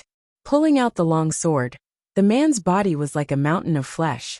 He suddenly fell to the ground and died with his eyes wide open. I thought you would know what's good for you and me. I didn't expect all of you to be so eager to die. Jiang Pingji moved her wrist slightly and flung the blood off the blade. Lu Zhao muttered behind her. These aristocratic families have deep roots in Chongzhou. Sister, you killed their people. I'm afraid you've created a death grudge. There aren't many decent big powers in Chongzhou. Are they considered aristocratic families? They're at most a few generations of nouveau riches. When there are no tigers in the mountains, the monkeys call themselves kings. His father had been too benevolent and treated them with courtesy, which had instead encouraged their arrogance. To deal with such people, we can only use more immoral methods. Jiang Pingji smiled contemptuously and said, without them, I can still support others who are obedient. I only need people who are obedient and sensible. Those who are disobedient and insensible, if they die, then so be it. There's no pity. Lu Zhao was embarrassed and did not speak. That was what he said. But who had the guts to be so ruthless? Jiang Pingji looked at everyone's fearful expression and felt much better. She teased. Moreover, Zishur and Wenzheng have already brought people to surround their residences. If they dare to act rashly, so what if we exterminate their family? What? They received news that Lu Shi had just arrived in Chongzhou. How could he have the time to make such arrangements? Thinking of this, they turned their gazes to Lu Shi. Lu Shi, who was sitting at the head of the table, was indifferent. They had really wronged Lu Shi. Lu Shi had invited them to a banquet today to help Jiang Pingji connect with the aristocratic families in Chongzhou. However, his daughter had already grown up and had her own ideas. Moreover, Feng Zhen and Qiguan Rang beside her were decisive and ruthless people. Others took one step at a time, while they took one step at a time. Chongzhou's vermin forces had probably been targeted by the two during the march. Even if it wasn't today, it would be tomorrow. There would be bloodshed one day. It was just that the time had been brought forward. The massacre of the aristocratic families in Hu County had been left unresolved because of Lu Shi's interference. He never thought that Chongzhou would be the target of history. Lu Shi sighed in his heart. Lu Zhao asked Jiang Pingji, Sister, what should we do with the others? Was he going to kill them as well? Since he had already killed one person, it was enough to make an example out of them. They would obediently lend the land needed for farming. From Lu Zhao's point of view, he didn't agree with killing the remaining people. It was not that he did not dare to kill them, but these people were related to the stability of Chongzhou. Why did the streamer kill them? Was it just because they mocked Jiang Pingji just now? Thinking of this, the sense of justice in many people's hearts exploded. They all sent bullet screen comments to condemn and even humiliate her. Gande Ganji's Hui. B*TSH. I'm calling you a B*TSH. You're even more disgusting than the streamer who sold her body. 82 Lafei. I agree. Although the previous streamer was not serious, she only sold herself and did not harm anyone. This streamer is great. She kills people without saying a word. Does she really think she's Long Outyin? But F*CK her. She's a B*TSH with improper values. This kind of bullet screen was still considered civilized. The other bullet screens were not clean from beginning to end. Among the group of red bullet screens, the blue bullet screen was particularly conspicuous. Now they directly provoked the audience in the red bullet screen. A few tycoons made a move and directly offered a reward to these people, and kicked them out of the streaming room. They started to criticize without understanding the whole story. Why didn't the Virgin Mary ascend to heaven? The audience comforted Jiang Pingji, but she did not care at all. Lu Zhao, who was at the side, said anxiously, "Sister, my sword." It was a sword that he had spent all of his private money to make. From the hilt to the scabbard, it was inlaid with gold and silver and jewels. Jiang Pingji said, "Lend it to me again." Lu Zhao obediently responded with an, "Oh." In the next moment, he saw Jiang Pingji turn the long sword over and cut his shoulder, arm and thigh. Blood splattered on his face. "Sister." Jiang Pingji threw the long sword back to Lu Zhao, as if there was no one else around. It was as if the person bleeding from the 3 cuts was not her. Lu Zhao's fingers trembled as he held the hilt of the sword. Previously, he felt that the sword was extremely luxurious and liked it no matter how he looked at it. Now, however, he felt that it was a hot knife in his hand. Lu Shi, who was sitting at the head of the table, said, "Why did you hurt yourself?" Jiang Pingji looked down. "After killing someone, I have to give an explanation to the outside world. These people have been plotting for a long time. They secretly allied with the 3 tribes of the northern borderline. Under the instructions of the northern borderline, they invaded the people's fields. Now they want to assassinate us, father and daughter. After they failed, they were killed by me. Considering that they have contributed a lot to the people of Chongzhou, they are pardoned, and their bodies can be returned home." Lu Shi laughed. "If that's the case, we can't let Lanting bear the burden alone." After saying that, Lu Shi stabbed himself as well.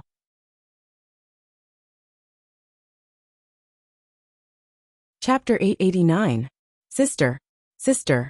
Come on. I'm not afraid. Lu Zhao trembled as he passed the sword in his hand to Jiang Pingji. Although he spoke bravely, one could tell how scared he was by looking at his trembling legs and listening to his trembling and broken words. Jiang Pingji looked down at his trembling fingers and took the sword. Lu Zhao looked like he was ready to die a martyr's death. He was just short of carving 2 words on his face. "Come on." Jiang Pingji lifted the sword. The tip of the sword wandered from Lu Zhao's sleeve to his heart. It paused for a moment, then it moved to his neck and slid down his cheek. Feeling the cold blade against his cheek, Lu Zhao swallowed nervously. After a long while, he did not feel the pain that he had expected. He did not know when, but he felt his scalp loosen. His neatly tied long hair was no longer bound and flowed down like a waterfall. Lu Zhao opened his eyes in shock. He raised his hands and grabbed his hair that was draped over his shoulders. He suddenly said, "Sister?" Jiang Pingji smiled and said, "Look at how afraid you are of pain. I won't bully you anymore. Keep your sword." As she finished speaking, she twirled the sword in her hand and accurately threw it back into the scabbard at Lu Zhao's waist. He was so scared that his whole body froze. If she had thrown it crooked just now, one of your brother's kidneys might have been gone. She was really his sister. Lu Zhao hurriedly climbed up from the ground and saw that Jiang Pingji's luxurious clothes were soaked with blood. Blood was still flowing out. He felt pain just by looking at it. He really did not know what kind of mentality she had. Why was she so cruel to herself? The 3 wounds were long and deep, and blood flowed out like it was free. At this rate, wouldn't he die of blood loss? "Sister, let's find a doctor to stop the bleeding first." Lu Zhao casually asked with concern. Jiang Pingji raised her hand and tore off a few pieces of his sleeve. She used one hand to bandage the wound neatly. "There's no need. You go see father first. I still have to deal with matters outside." Lu Zhao looked at his sleeve. He wanted to cry but had no tears. For a noble's son who loved extravagance, clothes were the most precious thing to him. Lu Zhao's luxurious clothes were newly made a few days ago. He liked them very much when they were fresh out of the oven. It wasn't easy for him to wear it, and he hadn't even had enough of it when his clothes were ruined by his elder sister. How could he not be distressed? However, now was not the time to feel sorry for his clothes. Upon hearing Jiang Pingji's words, he quickly tore 2 strips of cloth from his sleeves and walked to Lu Shi's side to help him wrap up his wounds. Compared to Jiang Pingji's cleanliness, Lu Zhao was clumsy. Not only did he not stop the bleeding, but he also worsened Lu Shi's wound. Knowing that he had messed up, Lu Zhao anxiously knelt beside Lu Shi and watched him tend to his wounds. Follow your elder sister and learn well. If you have 30% of her ability, I won't have to worry about your future. Because he had lost a lot of blood, Lu Shi's cheeks looked very pale, and his forehead was covered with fine sweat. Lu Zhao listened obediently, not daring to disobey Lu Shi. I have learned from you. I will definitely learn from you humbly. Although the two were father and son, Lu Zhao had only seen each other a few times over the years. They were either separated by courtyard walls, fake mountains, or windows, or separated by a sea of people. He could only catch a glimpse from afar each time. They had too little contact, so their relationship was naturally distant. Because Lu Shi was unreachable, Lu Zhao had a natural fear of him. He could still act pitiful in front of Jiang Pingji. But if he dared to act pitiful in front of Lu Shi, he would be skinned alive. Jiang Pingji walked out of the hall and came face to face with Qiguan Rang and Feng Zhen. However, the joy on their faces did not last long. When they saw that half of Jiang Pingji's clothes were soaked in blood, their expressions changed. If Jiang Pingji had appeared in front of them in such an appearance, they would not have suspected that the blood was hers. But now, they were sure that the owner of the blood was their lord. Lord, why did you hurt yourself like this? Feng Zhen strode forward, the relaxed expression on his face replaced by seriousness. He could not help but think of Wei Ci, who was far away in Shangjing. If that person saw it, he might have some reaction. Jiang Pingji said nonchalantly, "It's just a few cuts. I didn't lose an arm or a leg. Why are you so worried?" Feng Zhen choked, feeling that all his concern had been fed to a dog. How did he meet a lord who loved to court death? Feng Zhen said, "A gentleman does not stand under a collapsing wall. My lord, you should not put yourself in danger." Qiguan Rang sensed something else, and his gaze revealed some worry. Jiang Pingji walked out of the manor and said, "It's just 3 cuts. It's better than losing your life in the future." Qiguan Rang turned his head to look at the hall. People kept coming out with stretchers, thick drops of blood dripping from them. "Lord Yu." Qiguan Rang inhaled a breath of cold air. His lord had killed all the leaders of the aristocratic families in Chongzhou. According to their initial plan, it should have been mainly to intimidate them. They did not expect their lord to be so ruthless. Jiang Pingji said, "So be it. They are useless stumbling blocks. It's too easy for them to just kick them away. They should be ruthlessly crushed." Kicking the stumbling block to the side was too light a punishment for the stumbling block. Perhaps one day, these stumbling blocks would appear on her path again. In Jiang Pingji's opinion, rather than wasting time moving them away, it was better to crush them into powder from the start. At this moment, Jiang Pingji's hidden murderous nature was completely revealed. Unlike the intense murderous intent on the battlefield, she was now a decisive leader. She did not need to personally participate in the battle. Every step she took made people feel the strong and determined will in her heart. Those who stood in her way would be killed without mercy. Qiguan Rang and Feng Zhen, who were following behind Jiang Pingji, looked at each other. They both saw something in each other's eyes. They could only blame their lord for being too confusing. Not only could she get along well with her subordinates, but she could even celebrate with the people. She did not put on any airs at all. At this moment, Lian had already cleaned up the troops brought by the aristocratic families. He came over to report to Jiang Pingji. Lian happened to hear their conversation. Worry surfaced in his heart. He said, "The people my lord killed were the heads of the various aristocratic families in Chongzhou. If there is no reasonable explanation, I'm afraid they will not let it go. If they go around slandering my lord and killing indiscriminately." Feng Zhen, who was at the side, listened and smiled without saying a word. Why did Jiang Pingji harm herself? Wasn't it to have a legitimate reason to kill those people? Since they dared to urge their lord to go head-to-head with the aristocratic families in Chongzhou and catch them off guard, they naturally had a comprehensive plan. Qiguan Rang was more familiar with the affairs of Chongzhou. He laughed contemptuously and said, "You don't have to worry about this. We have already surrounded all the mansions. What we need to do now is to strike first and make them speechless. As long as we can prove that they are colluding with the nobles of the northern borderline, not to mention killing 1 or 2 people, Even if we kill their entire clan, the scholars in the world will not dare to criticize my lord.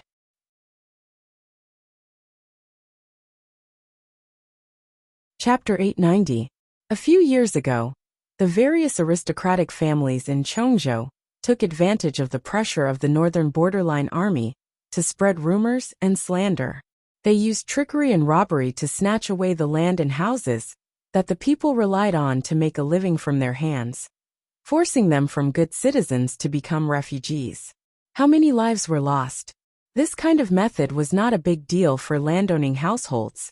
After all, land was wealth, and no one would complain about having more money. But no matter what, this was a despicable bandits' method. Aristocratic families were very prideful. Even if they had done something like bandits, they would never admit it. In other words, the method of land acquisition was an unspoken rule that could only be understood and not explained. Because of this, Jiang Pingji could make a countercharge and make the aristocratic families of Cheongjo speechless.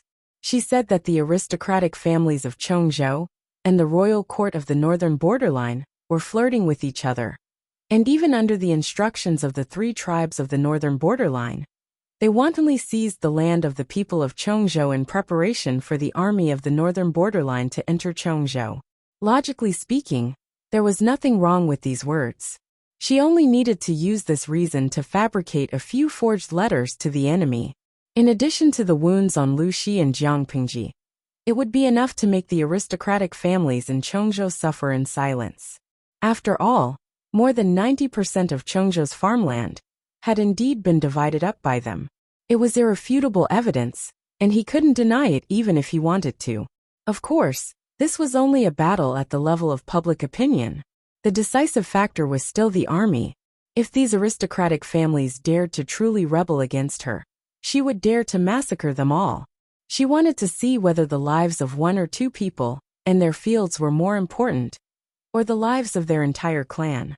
Jiang Pingji walked out of the mansion. She looked up at the dark sky, and the corners of her mouth curled into a silent mocking smile. At this moment, Cheongjo had truly changed. Within the borders of Cheongjo, the wind was howling and the cranes were panicking. Shangjing, which was half a month's journey away, was calm and peaceful. Zixiao, why are you still awake at this hour? Zhang Ping came out wearing a thick coat. He could vaguely see a tall figure standing in the garden. At first he was shocked. With the help of the faint moonlight, he took a closer look. Only then did he realize that it was not Ghost Shadow, but Wei Ci. Wei Ci heard someone calling his name. He turned around to take a look, and said in a hoarse voice, Shiheng. Judging from his voice, Wei Ci must have gotten up halfway, and ran to the courtyard to look at the astrology. It took you 2 years to get better. Why don't you cherish it? Zhang Ping felt like an old maid nagging. Aren't you afraid of catching a cold wearing such thin clothes? Look at your pale face. You can scare people to death in the middle of the night. If Wei Ci were to fall ill, the heavy responsibility would fall on his and Xiao Guang's shoulders. It would be exhausting. Wei Ci thanked Zhang Ping for his kindness. He took a deep breath, and the cold air poured into his lungs, causing him to shiver from the cold. Put it on, don't fall sick again. Zhang Ping took the initiative to give up his cloak. I've seen you standing in the yard for a while. What are you looking at? The light of the Emperor's star in the north is getting more and more dazzling, and there's a faint blood-red glow. Wei Ci was halfway through his sentence and refused to continue, causing Zhang Ping to roll his eyes. He hated people who didn't finish their sentences. Is this an auspicious or ominous sign? Zhang Ping asked. He did not understand astrology, but as Master Yuan Jing's disciple, Wei Ci had more or less learned the true teachings and had some skills. Auspicious, there's a small ominous in the auspicious, but it doesn't matter. Wei Ci smiled and coughed twice. Under the moonlight, his eyes were like thick ink, with a different kind of purity. Zhang Ping said, in that case, my lord's situation in Cheongjo is not bad?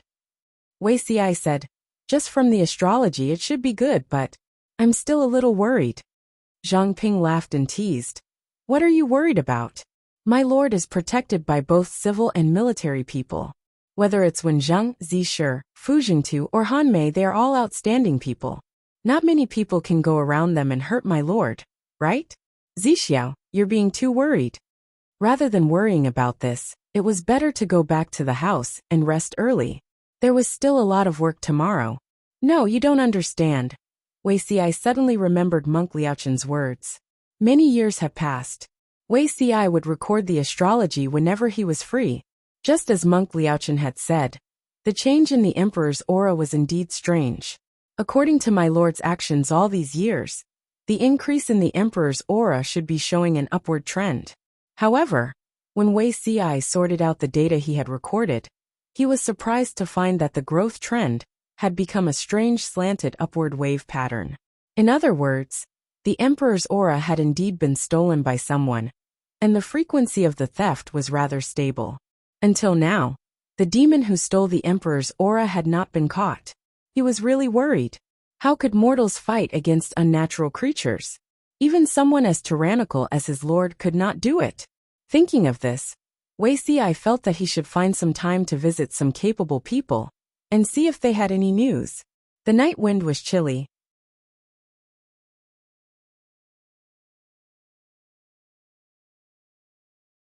Chapter 891. Before the Hungmen banquet began, Chongzhou was still calm and peaceful. If one was more sensitive, they would realize that this was just the calm before the storm. The noble ladies of each household were busy with their own affairs. Some handled household chores, served in-laws, educated their children, beat up their concubines, and played with antiques. The seemingly peaceful backyard was, in fact, surging with undercurrents. Everyone was scheming for their own benefit. Banquets were an important channel for the gentry to connect. There was not a single day of rest. Today one family would host a gathering. Tomorrow, another family would host a poetry meeting. The day after, they would send out invitations, and everyone would admire the flowers and the moon together. The men went out as guests. The women in the backyard did not want to be outdone, and often went out to attend banquets. The moonlight in the sky was cool. The shadows of people on the ground flickered. Their clothes were fragrant, and their hair was silhouetted. Although the gentry of Chongzhou were criticized by the outside world as nouveau riche, they had decades or even centuries of history. They were far wealthier than the common people. The weather was cold, but the yard where the banquet was held was warm. There was not the slightest bit of chill. A few of the ladies who were close to each other joked. The content revolved around their husbands, their concubines, mothers-in-law, fathers-in-law, illegitimate sons and daughters, as well as the gossip of each household. Most of it was nonsense about family affairs. There was not much substance to it. But when they gathered together to complain, even the most boring topic could become interesting. As they talked, they mentioned Lu Shi, the governor of Lu Prefecture, who was in his prime. The topic got further and further away. Lu Shi was in his prime. He only had one illegitimate daughter and one illegitimate son. His second wife lived apart from him for a long time. Ever since Lu Shi came to Chongzhou, many people planned to use honey traps and tried to stuff women into Lu Shi's backyard. But he was slippery. No matter what others said or hinted, he always had a way to block the women sent by others. The men said that Lu Shi was pretending to be serious, but the ladies of Chongzhou respected him. Which ancient woman did not want her husband to only love her and have a woman in his backyard? At least before Gu Min passed away, Lu Shi's backyard only had such a person. Just this relationship was enough for them to be jealous and envious. Every time this topic was brought up, the noble women of Chongzhou would be extremely jealous of the deceased Gu Min foreign. They would say that she died young, and in the end, they would fakely sigh about the unfortunate fate of a beauty. After saying that, a good man like Lu Shi couldn't help but complain about his flirtatious husband. No matter if they were lowly concubines or noble concubines, he took them in one by one. The main wife had to pretend to be magnanimous on the surface, but she also had to address those coquettish sluts as sisters. It was disgusting. I heard that the daughter of the Lu Prefecture overseer is coming. Today's banquet is for that girl. It was unknown which foreign had blurted this out, but the reactions of the other Furins were very calm. Some of them even secretly sneered.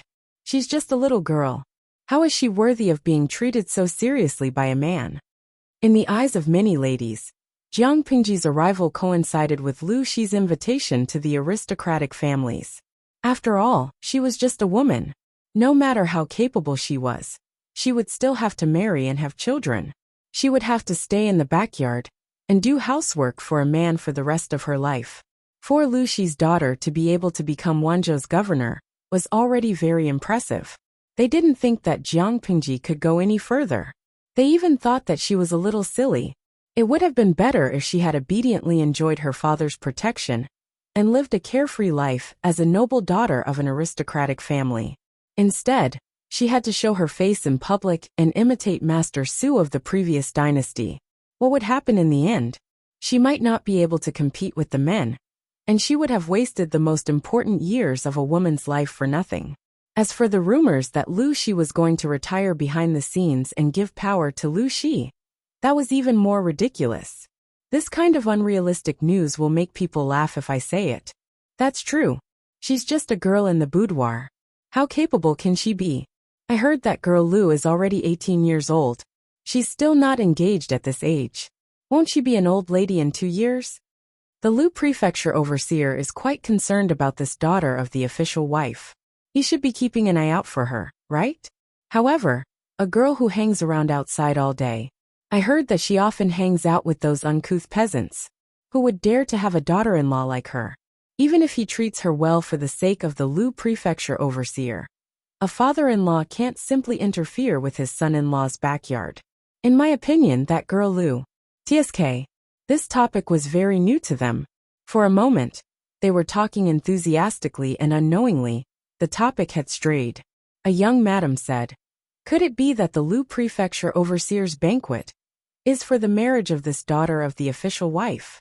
Lu Shi's influence was in Chongzhou and Hu County. For the sake of his daughter, he would definitely choose a son-in-law within his sphere of influence. Many people felt that this speculation made sense. If a reasonable person had heard their conversation, he would probably laugh his head off. If the matrons of Chongzhou's aristocratic families were all like this, it was estimated that it would not be passed down for more than a few generations. Chongzhou was close to the northern borderline, and the war between the two countries continued. Because of environmental factors, the powers here changed very quickly.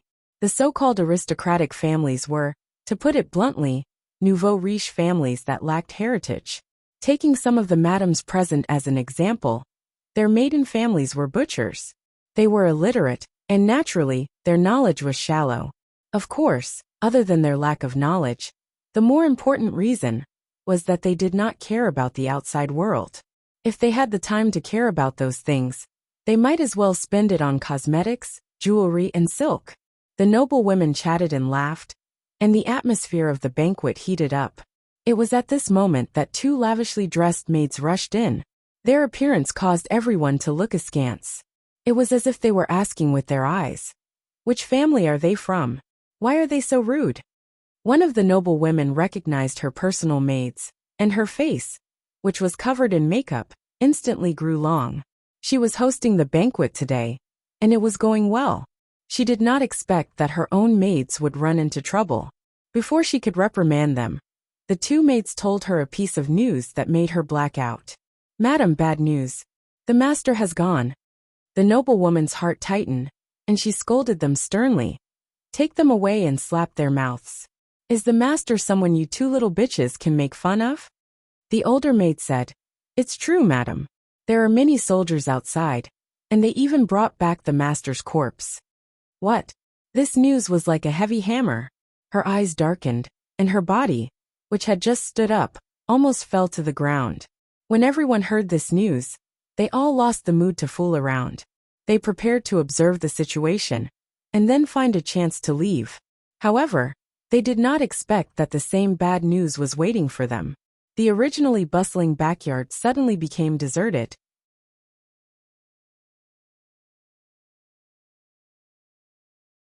Chapter 892.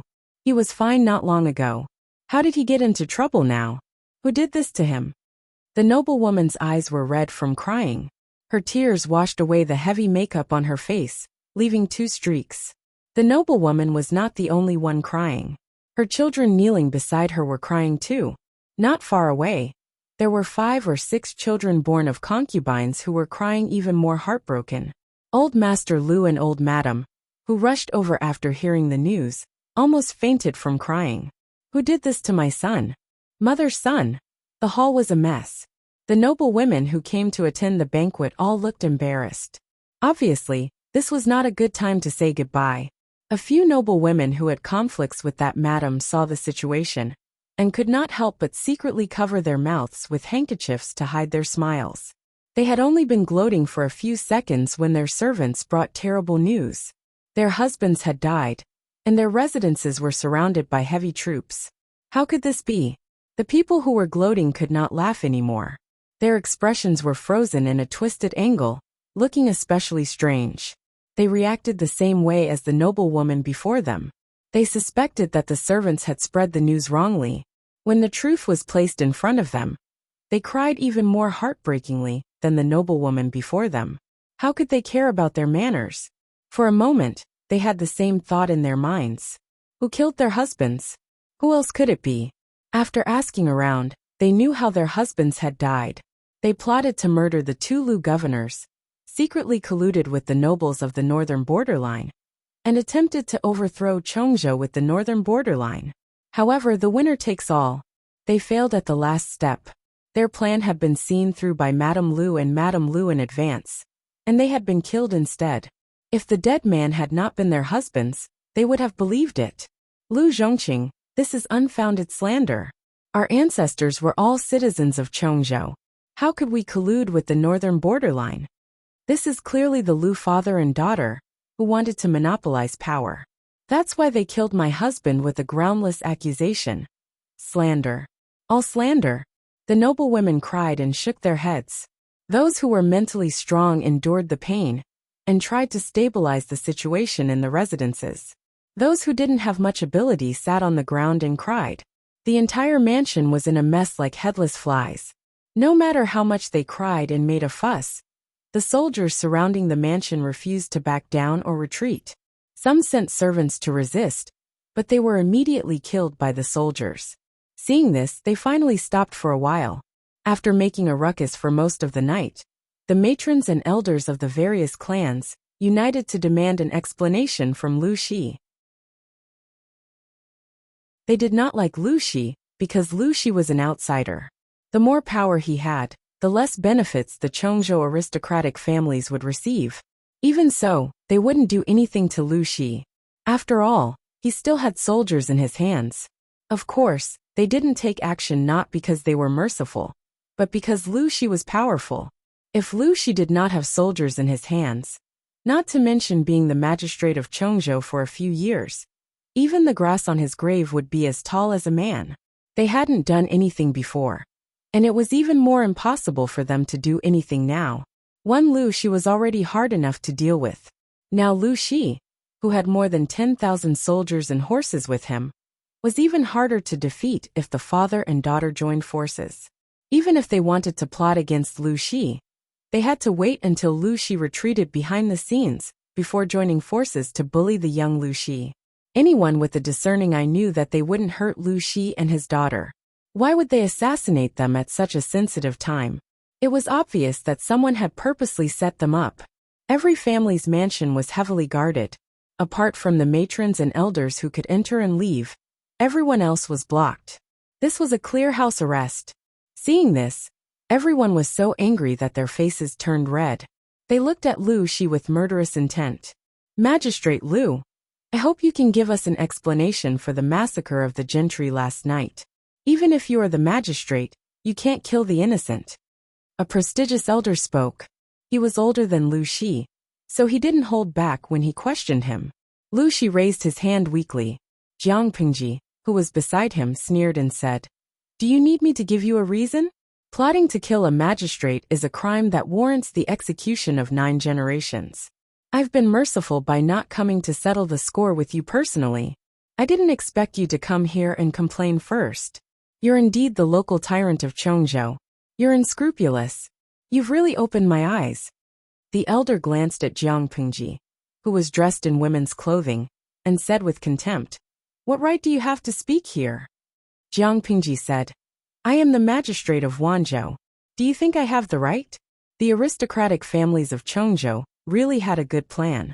You actually wanted to capture me and my daughter, to claim credit from the royal court of the northern borderline. If I didn't have capable people protecting me by my side, I would have been beheaded by now. The elder saw that Jiang Pengji was insisting that the aristocratic families of Chongzhou were up to no good. He was so angry that his blood pressure almost skyrocketed. This is all slander. Jiang Pengji sneered. Slander? How is it slander? You mean to say that I and my father purposely stabbed ourselves with a knife to slander you? Since you refuse to admit it, I'll show you the evidence. Someone said, how can injuries be faked? Who knows if this is a conspiracy between you and your daughter? Jiang Pengji said, what's the use of quibbling? Show me the evidence. Let's see if you admit it or not. Having said that, Jiang Pengji waved her hand outside. A doctor carrying a medical box came forward. The man's hair and beard were all white. He was no stranger to everyone. The doctor's medical skills were superb. He was a doctor employed by the aristocratic families of Chongzhou. He had a close relationship with each family. Jiang Pengji's and Lu Shi's injuries were also treated by him. He knew the condition of their injuries the best. The doctor trembled as he told the truth. Lu Shi's injuries were relatively light, but Jiang Pengji's injuries were very serious. The 3 wounds were all close to vital parts. Who would risk their own lives for the sake of framing someone? At that moment, Li Yun brought people over. The people behind him carried dozens of big boxes. He nodded at Jiang Pengji.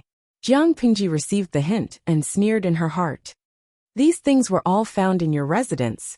As soon as she said the first sentence, the faces of the dozens of people below changed. They had just stepped out of the door when the soldiers outside barged in. They looked as if they were confiscating property. Jiang Pengji continued, take a look. Do these things belong to you? The boxes were opened one by one. They were filled with bamboo slips, account books, land deeds, and a few letters.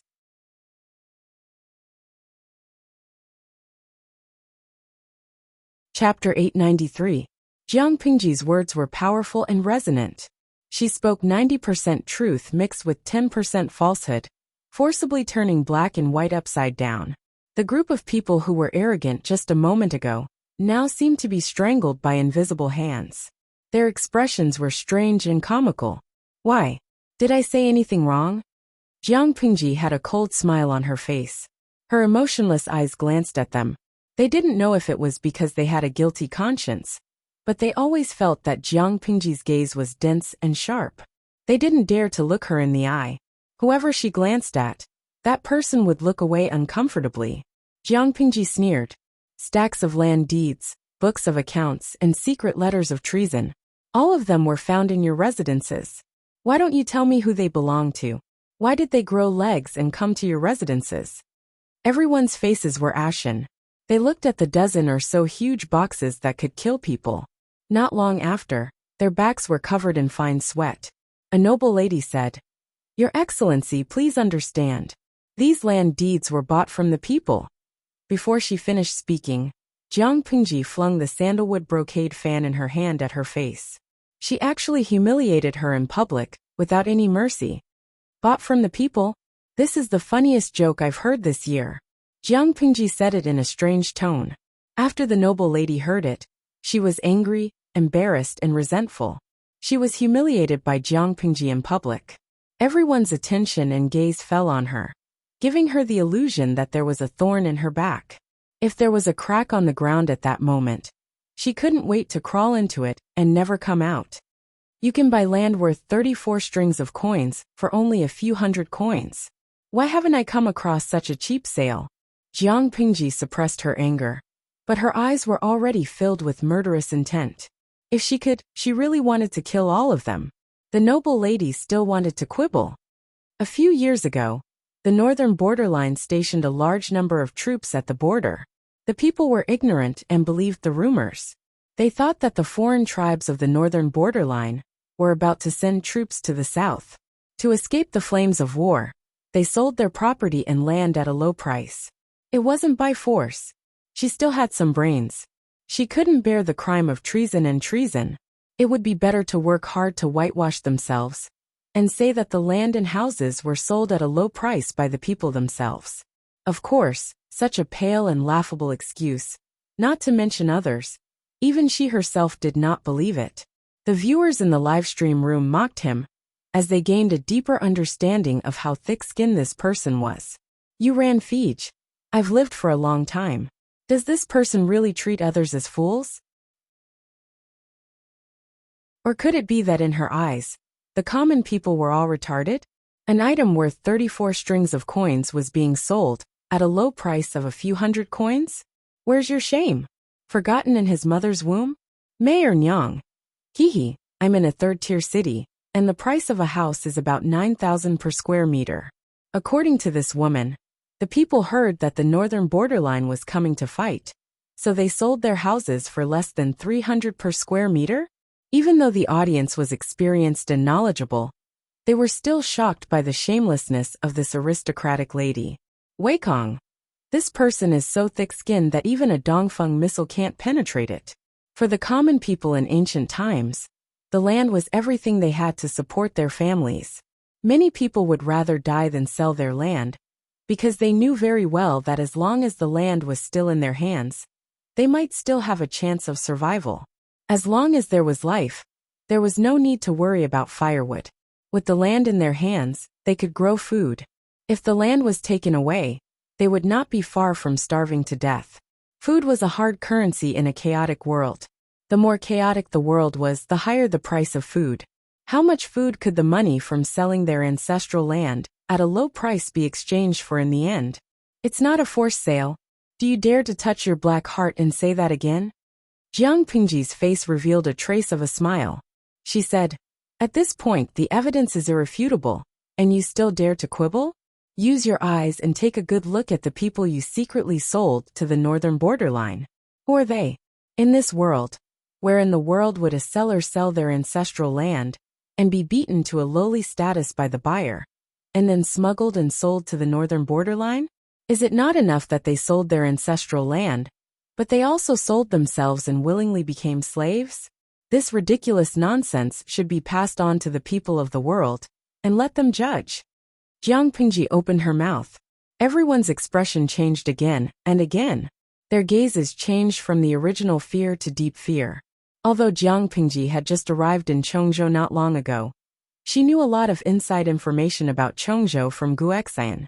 Gu Xian traveled north and south to do business, so he was the most well-informed. He had even come into contact with the human trafficking business run by the aristocrats of Chongzhou. Jiang Pingji had concrete evidence in her hands. They could not quibble. The noblewoman was so scared that her face turned pale. She said in a voice as soft as a mosquito, "I wonder where you heard about this."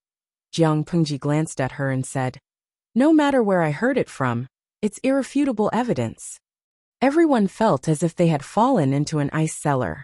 Looking at the situation, Jiang Pingji did not intend to let them go.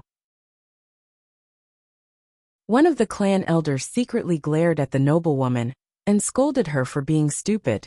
He said, "The matter of the people's land and residences can be put aside for now and discussed in the future. However, the matter of colluding with the enemy and selling the country must be thoroughly investigated no matter what. The most important thing now is not to clear their names and forcefully buy and sell the land. Once the matter of colluding with the enemy and selling the country was determined, it would definitely bring disaster to the entire clan. A light punishment would be confiscation of the family property. A heavy punishment would be the extermination of the entire clan." Jiang Pingji said, "This is all the evidence. What do you want to deny? If it's not colluding with the enemy and selling the country, how do you explain the fact that you took away the people's land and residences, banished them from good families, and sold them in batches to the northern borderline? Do you know what kind of life they lead in the northern borderline? Even animals live better than them. How do you explain these letters written by your clan leader himself?" Jiang Pingji opened a superstitious letter. The contents of the letter made the clan elder break out in a cold sweat. The current situation was very disadvantageous to them. Jiang Pingji was still aggressive. In their panic, they did not have the energy to carefully analyze the handwriting in the letter. Anyway, at first glance, it was indeed the handwriting they were familiar with. Even the signature was familiar. Could it be that the matter was true? Did the clan leader really collude with the people of the northern borderline, behind the clan elder's back? But they occupied the land and residences only for the sake of wealth. They had no intention of betraying the country. In the words of the audience in the streaming room, if yellow mud fell into one's pants, it was still shit. They did not have the confidence to deny it.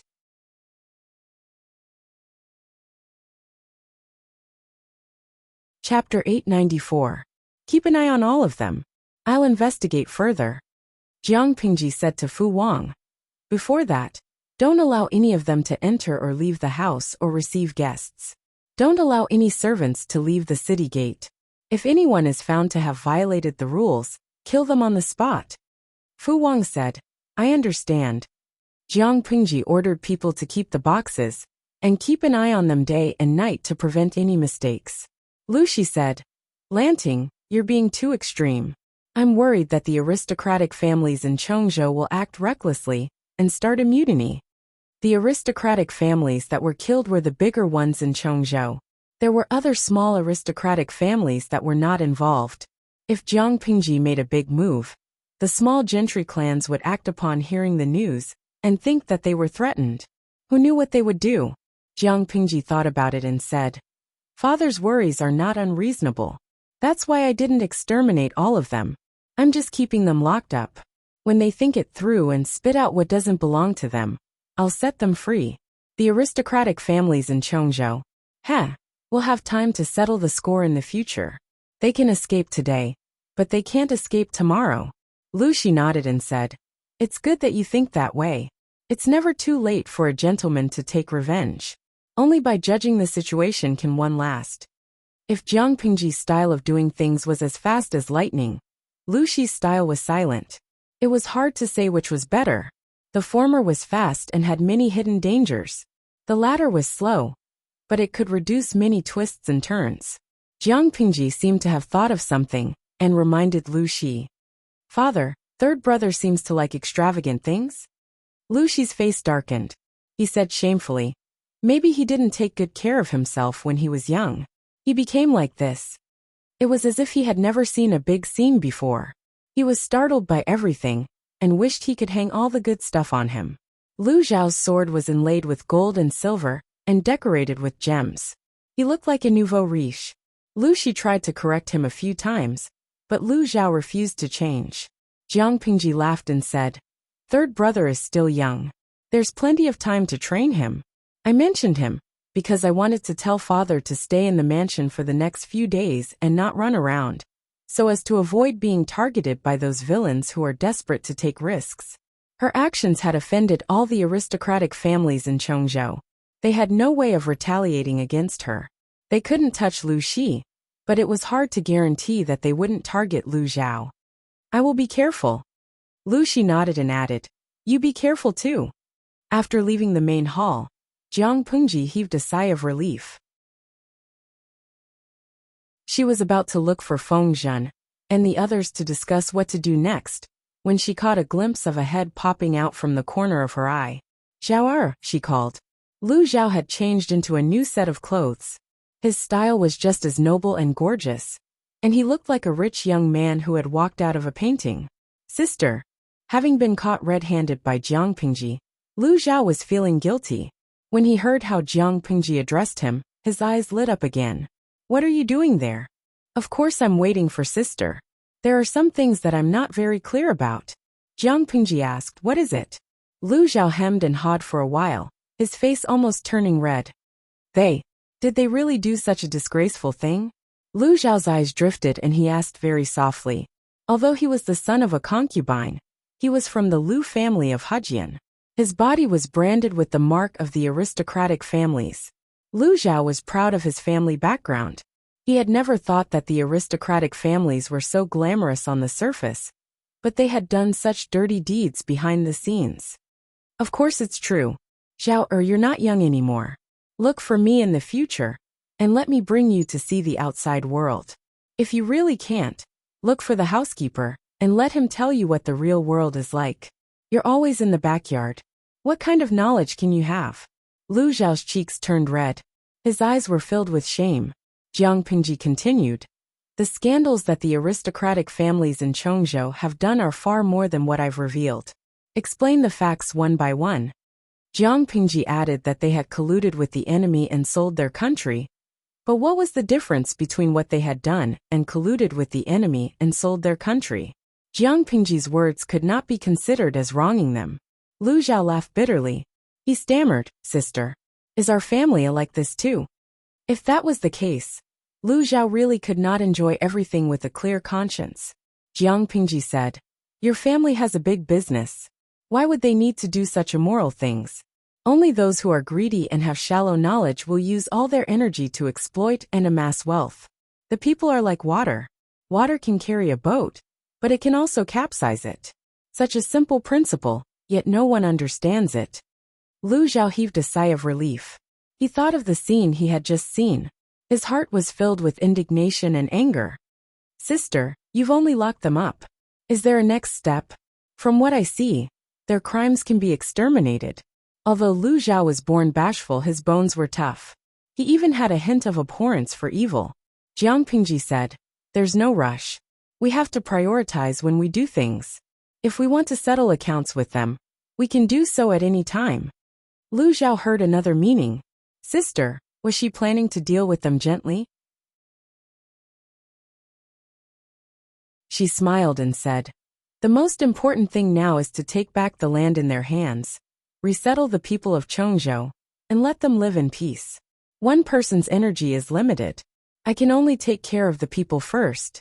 When the situation is completely stabilized, I will have the energy to deal with these vermin. If we only care about competing with them, the longer it drags on, the more the people will suffer. For Jiang Pingji, she could deal with the aristocratic families of Chongzhou at any time, but she could not let the suffering people continue to suffer. Lu Zhao was silent for a while. He did not expect Jiang Pingji to give such a reason. 2 flowers bloomed, one on each side. What happened in the prefecture government quickly spread throughout Chongzhou. Just as Lu Shi predicted, the small gentry families were trembling with fear and unease. However, Jiang Pingji caused such a huge commotion. In the end, she only locked them up and did not take any further actions. This action made people scratching their heads in confusion. At this critical juncture where everyone was in danger, the Cui family welcomed a special guest. I am a servant of the Lu Prefecture magistrate. I have been ordered to send the young Lang Jun back to his ancestral home. Feng Zhen was dressed in a neat and tidy scholarly robe. He wore a headpiece and restrained his frivolous expression. When he was serious, he looked rather noble. When the leader of the Cui family heard Feng Zhen's invitation, he hurriedly went out to welcome him. Jiang Pingji had told him early on that his wife had given birth to a son for him during the earthquake. The son did not die, and was brought to Wanzhou's Xiangyang district by 2 loyal servants to be raised for 2 years. Ever since he received the news, he had been looking forward to it day and night. He was already burning with anxiety. He and Feng Zhen greeted each other, and looked anxiously at the horse carriage behind Feng Zhen. The curtain of the carriage was lifted, revealing a small head.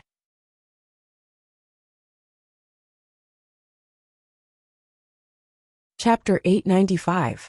Feng Zhen nodded with a smile, and turned to reach out to the child. Come to uncle.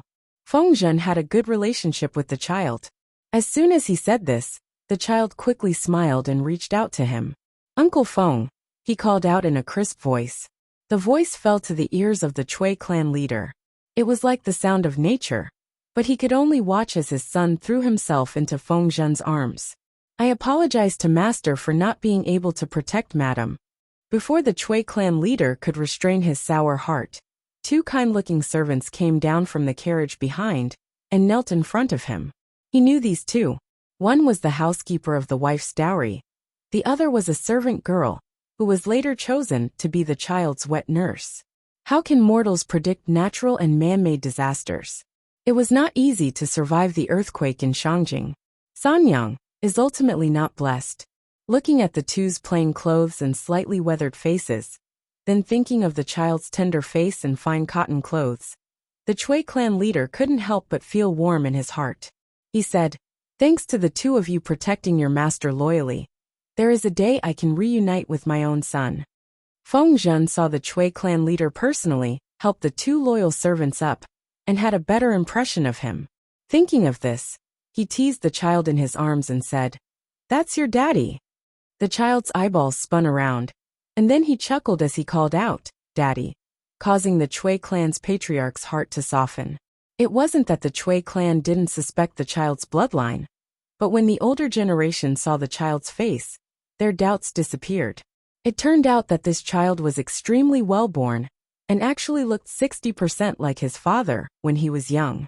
The Chui clan leader's mother looked at him and couldn't help calling him her darling. The child and the two loyal servants were led to the backyard. Feng Zhen then stopped smiling and looked at the Chui clan leader meaningfully. Seeing this, the Chui clan leader quietly invited Feng Zhen to the main hall. "Manager Feng, please."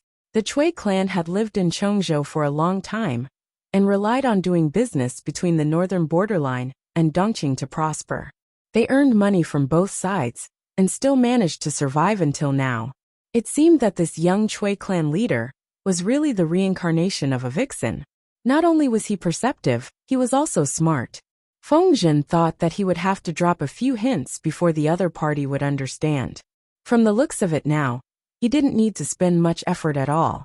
Feng Zhen gracefully took his seat. Has Master Chui heard of the major events that have happened in the past few days? Since the head of the Chui clan was so agreeable, Feng Zhen did not beat around the bush. Chui family had dismissed his attendance and muttered, "I've heard a little about it." How could he have only heard of it? His ears were about to go deaf from the bombardment. After spending so much time with his lord, Feng Zhen started to like to play straight. "Since you've heard of it, what do you think about it, Family Head Chui?" Family Head Chui hesitated for a moment. After a while he said, "I do have some humble opinions, but I'm afraid that saying it will offend the prefecture overseer. Now that there's no one here in private, you can say whatever you want to say. My master has always been generous and benevolent, and is open to good advice." Master Chui sighed. More than a decade ago, the northern borderline foreign tribes took advantage of the political turmoil in Dongqing to launch a surprise attack on Chongzhou's Shangyu County. They captured and killed countless people. Although Master Yuanjing took back 3 cities, there are still 3 cities in the hands of the northern borderline that have yet to be returned. After the northern borderline grew stronger, they sent a large number of troops to the border to demonstrate their might, causing the people of Chongzhou to panic. Someone took the opportunity to spread rumors and took advantage of the situation, causing the people to become destitute and homeless. As for who it was, I'm sure Prefecture Overseer Feng knows. Developing to the situation today was not the work of a day and a night. Although the situation has improved after Prefecture Overseer Lu took office, it is still not a permanent solution. Feng Zhen listened seriously, not showing any displeasure or anger on his face. This gave Family Head Chui some courage. He said tactfully, "The aristocratic families of Chongzhou have already become a force to be reckoned with. It's understandable that Prefecture Overseer Lu wants to take things slowly. Moreover, in the past few years there have been some benefits. It's just that the tumor can only be removed with strong medicine now. Prefecture Overseer Lu has put in a lot of effort, but the power in Chongzhou has already become a foregone conclusion. If we don't use external forces to forcefully break it, I'm afraid it will be difficult to cure." Although Lu Shi did not really like the Chui family, who were fence-sitters, Family Head Chui had a good impression of Lu Shi. Without Lu Shi's meticulous governance and multifaceted dealings, the situation in Chongzhou would only be worse. It could even give rise to the Tsingyi army, or the Red Lotus group, which were evil sects among the people. It was a pity that Lu Shi was an external force, and he liked to take things slowly. He had been lying low, trying to take back all the power from the aristocratic families, but the effect was too slow. Interestingly, Lu Shi, who liked to take things slowly, had a hot-tempered daughter. The moment she came, she gave the aristocratic families of Chongzhou a slap. He then thought about how Jiang Pingji had contacted him in advance. Family Head Chui keenly sensed something. He felt that if he grasped this opportunity, he might be able to push his family up a notch. With such a thought, he was so excited to see Feng Zhen. His son was important, but the future of his family was more important. After the conversation, he felt that his guess was correct. Jiang Pingji had the intention to suppress the other aristocratic families in Chongzhou, but she had no intention of completely offending them. She definitely had to support the trusted forces that were close to her. Otherwise, she would not be able to pacify the aristocratic families in Chongzhou. Just as he was thinking, family head Cui heard Feng Zhen say, "Because of this world needs people like my lord who are wholeheartedly for the people, and are not afraid of power to stand up. What happened a few days ago was just an appetizer. Family head Cui, what kind of person do you think my lord is? Young and talented, with courage and insight that surpasses others. He is not inferior to his father." He did not say any unnecessary compliments to prevent himself from appearing too flattering. My lord has the intention to reorganize Chongzhou, but he has met with too much resistance. There are always people who think highly of themselves, or are extremely stupid who try to stop him. That is indeed the case, family head Cui continued. I have also thought of helping the people, but I am powerless to change the situation. Not to mention that I am weak, I have to take care of the old and young at home, so I am unable to do my best. Now that there is a person like Magistrate Liu, there is hope for the people of Chongzhou. Feng Zhen said with admiration. Family head Cui is also a man of character. It is not easy to have such a heart. I am ashamed. In the end, I still did not help much. Feng Zhen changed the topic. He said, if I really think that family head Cui is a smart person, and should understand how to act according to the general trend, I will not say much. My lord and your son are also fated for a period of time. In terms of relationship, I am naturally closer to you. Hearing that, the smile on family head Cui's face grew brighter. He had also heard that his wife had been buried under the rubble to protect their child.